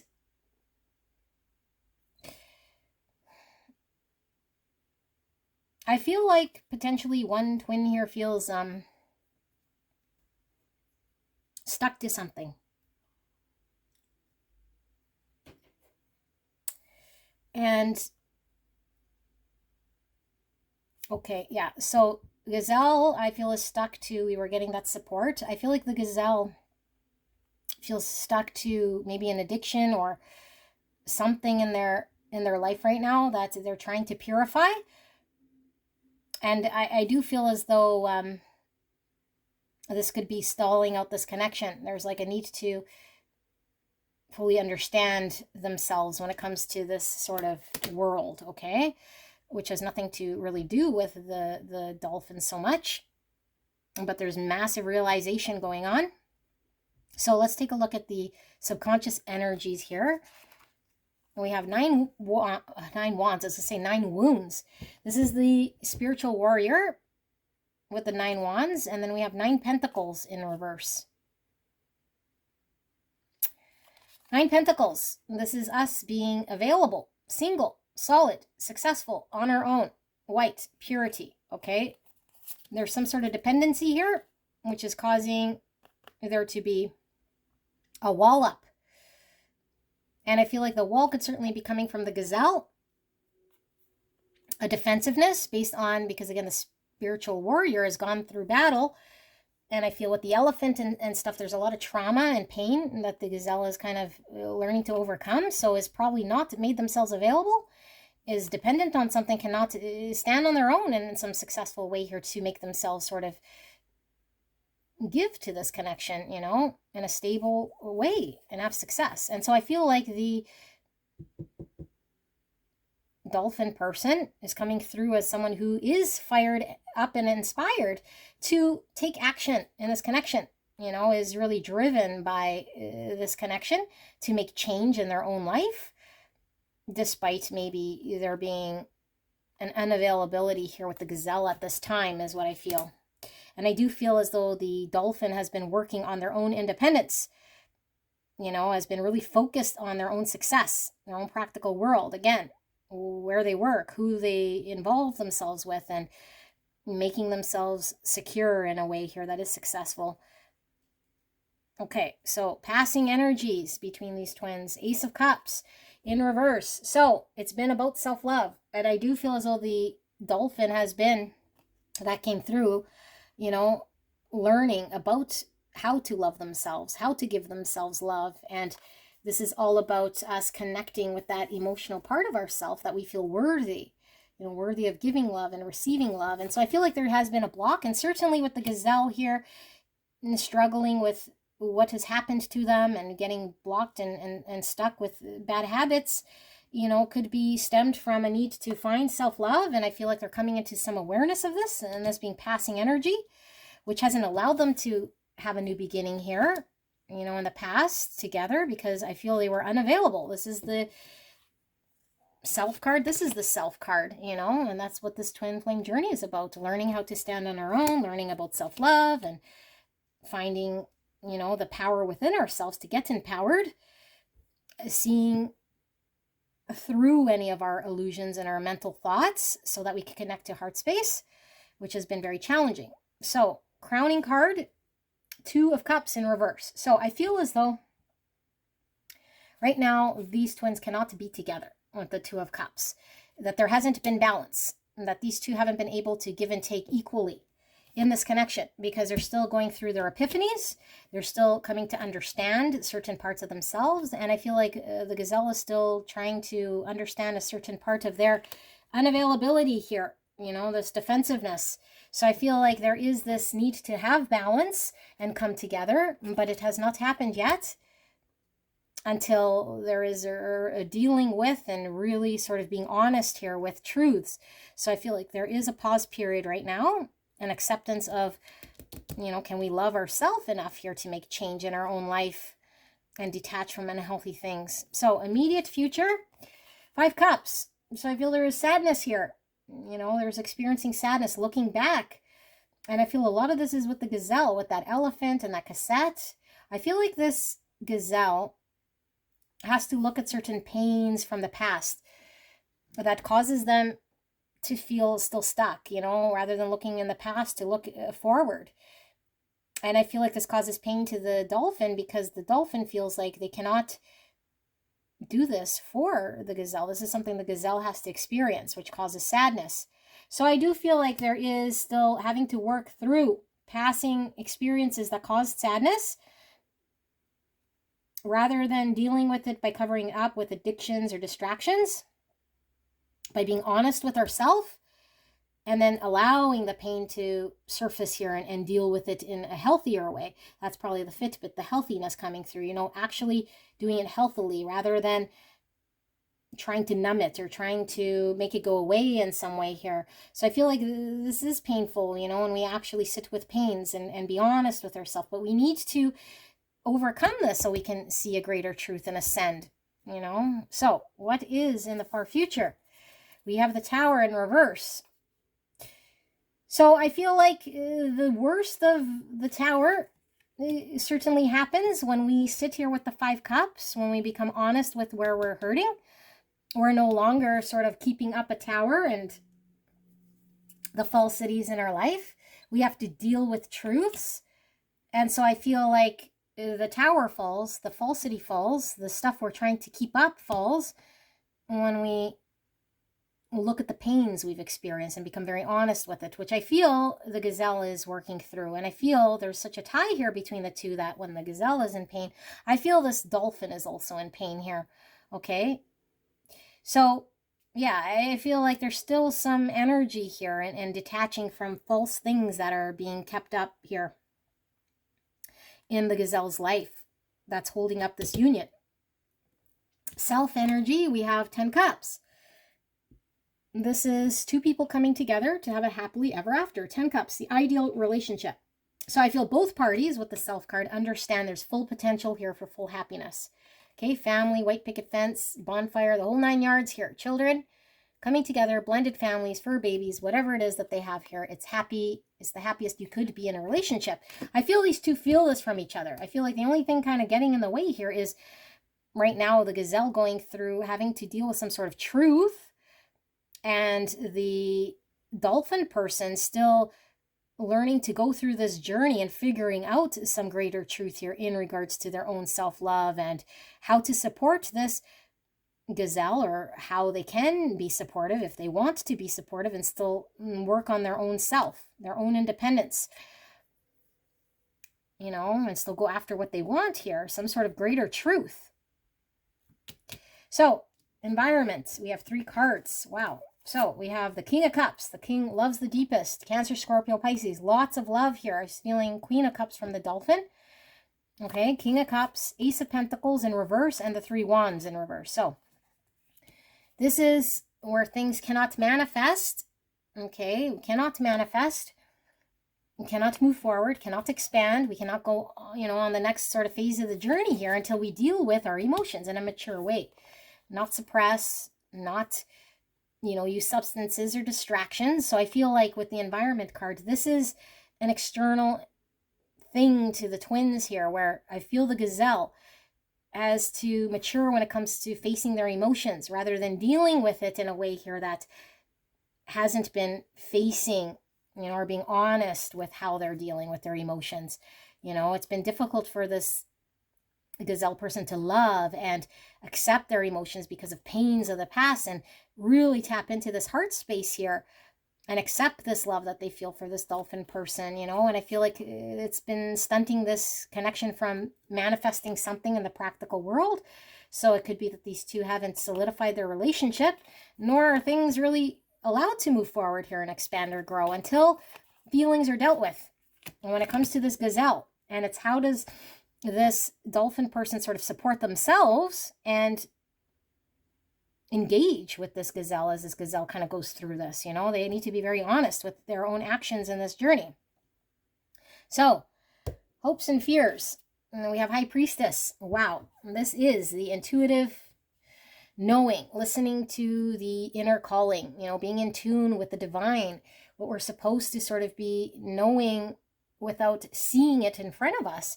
And it's difficult when we navigate because we feel sometimes confused.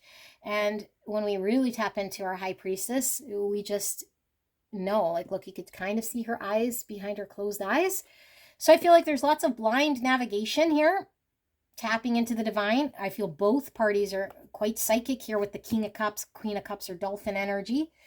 Okay, and I was feeling psychic energy coming from this gazelle. Also with the Chosen One, I feel like there is something here very much intuitively, yeah, and as my email confirms, pulling this gazelle person to coming into this greater sort of psychic ability. I feel both parties can tap into some sort of greater power here, connect to the divine, okay, as a result of meeting each other here. But this is also a challenge because I feel like when we come from a matrix type world, it's difficult for us to trust blindly in some way until we develop our intuition, develop our psychic abilities, learn to trust ourselves. Okay, so outcome card, we have 2 Pentacles in reverse. So 2 Pentacles, turbulency, up and down, you know, a need to prioritize, a need to choose. Sometimes we're up, sometimes we're down, and we take from one area, give to another, and it never seems to stabilize. I feel like there's going to be a stabilizing of this up and down energy, okay? That there is a need to choose, to lean into our sort of intuition here, and to choose this connection, to get more balanced, okay? To not to be so up and down and turbulent. And I feel like this stabilization happens when the gazelle taps into their emotions and looks at their pain and allows themselves to let towers fall where they might have been not allowing some sort of truth to come through because of an experience of pain here. Okay, so I feel like things have been very turbulent and might still be up and down. And it's mostly because this gazelle hasn't chosen this connection, hasn't chosen themselves really, you know, because they're needing to do some sort of realization here. Like, do they want to continue to use distraction and avoid looking at past pain and stay stuck, or do they want expansion and to manifest based on their heart's content? And I feel they want to, but I feel they don't know how to prioritize and find a way to do this. So they're going to have to sort of lean to their intuition. And I feel their psychic abilities are opening up now. Okay, so what's under this? Yeah, success. I feel like these two will have success, okay? But this is also my ego card. So there's a need to really take a look at when we're in ego and also see where we can have success with each other, you know? And sometimes it's with her eyes closed. Like, look, her eyes closed, her eyes closed, his eyes closed. Like, I feel like there's a lot of closed eyes here because we're navigating blindly here to have success and to trust in the divine. There's a lot of blind trust here that's happening and needing to happen as this goes on with the twin flame journey. So let's get some guidance, okay? We'll ask for guidance for beautiful pile 3 from Spirit. I don't know if you're the gazelle or the dolphin, but we'll just ask for Spirit for we'll ask for guidance from Spirit for the viewer. I do feel one more. Spirit's guidance for the viewer. Anything they're needing to know to make this journey a little easier for them. Guidance. Advice. Funny how your guys' cards wanting to come in twos and multiples. I have a feeling you guys are really connected to each other, like almost like your decisions. Yeah, again, 2. Like your decisions are really, wow, and look at that. That's a different deck than I used.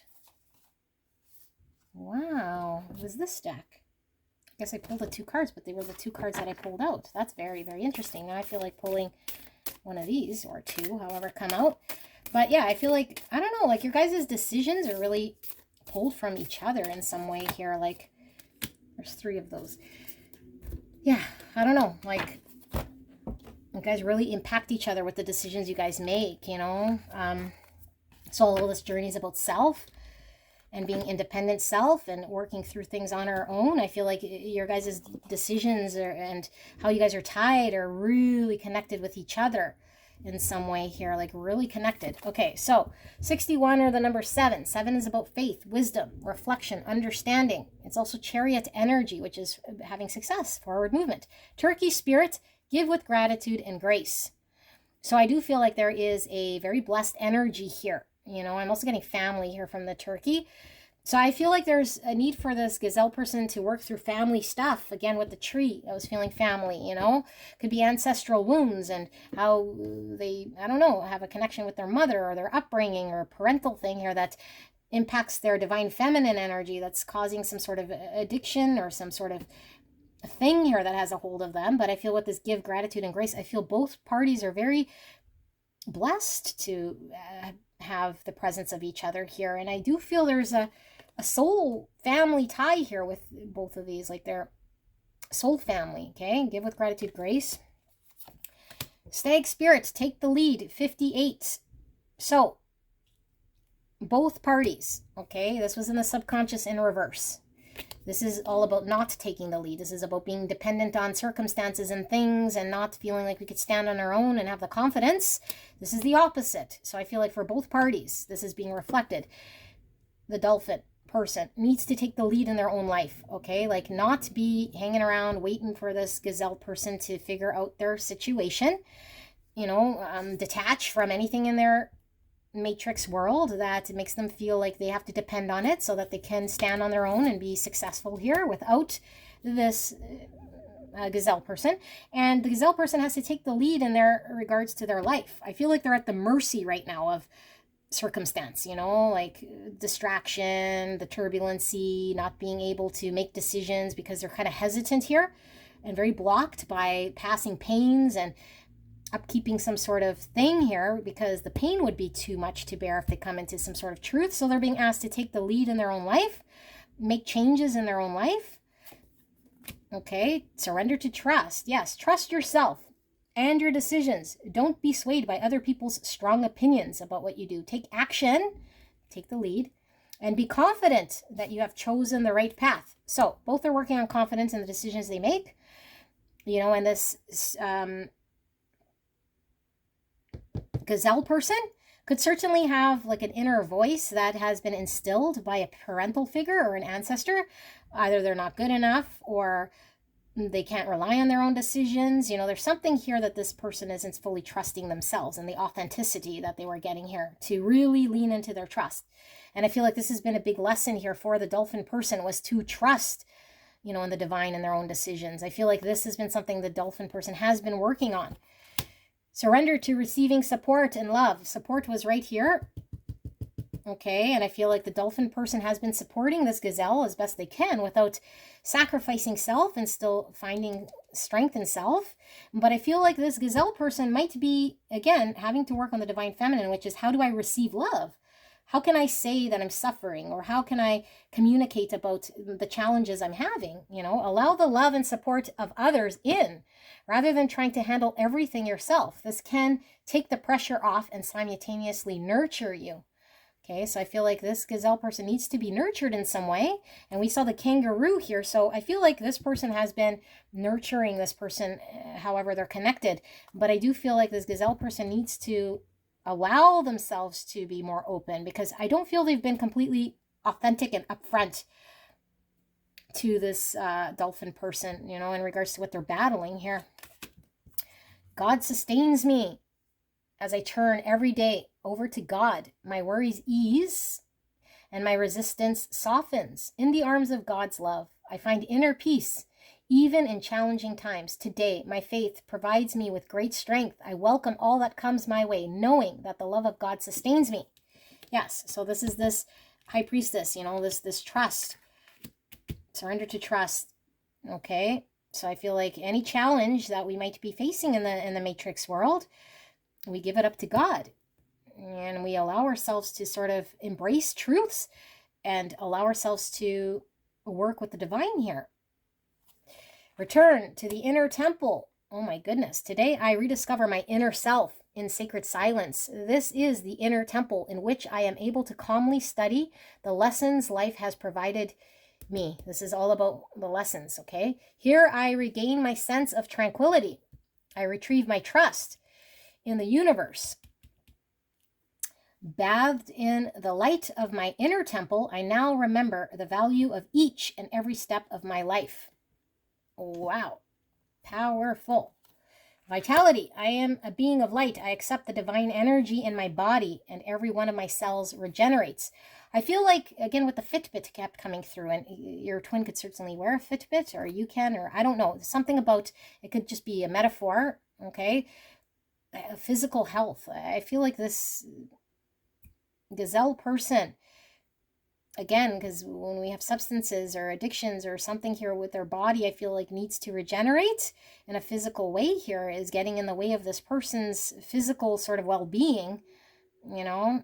And so we see the green here, which is all about our heart chakra. And I feel like this person is being pulled and supported through love here to make changes in their physical actions, you know, and they might have not have loved themselves enough to make detaching, because they had, didn't they have, sorry, I gotta see something with detach, you know, detaching from the unhealthy things in their life. Well, in the control, we have releasing control. And then I thought we had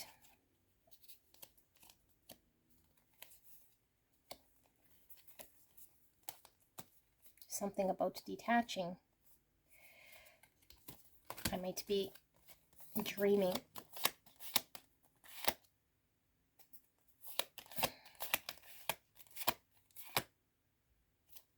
liberation, transformation,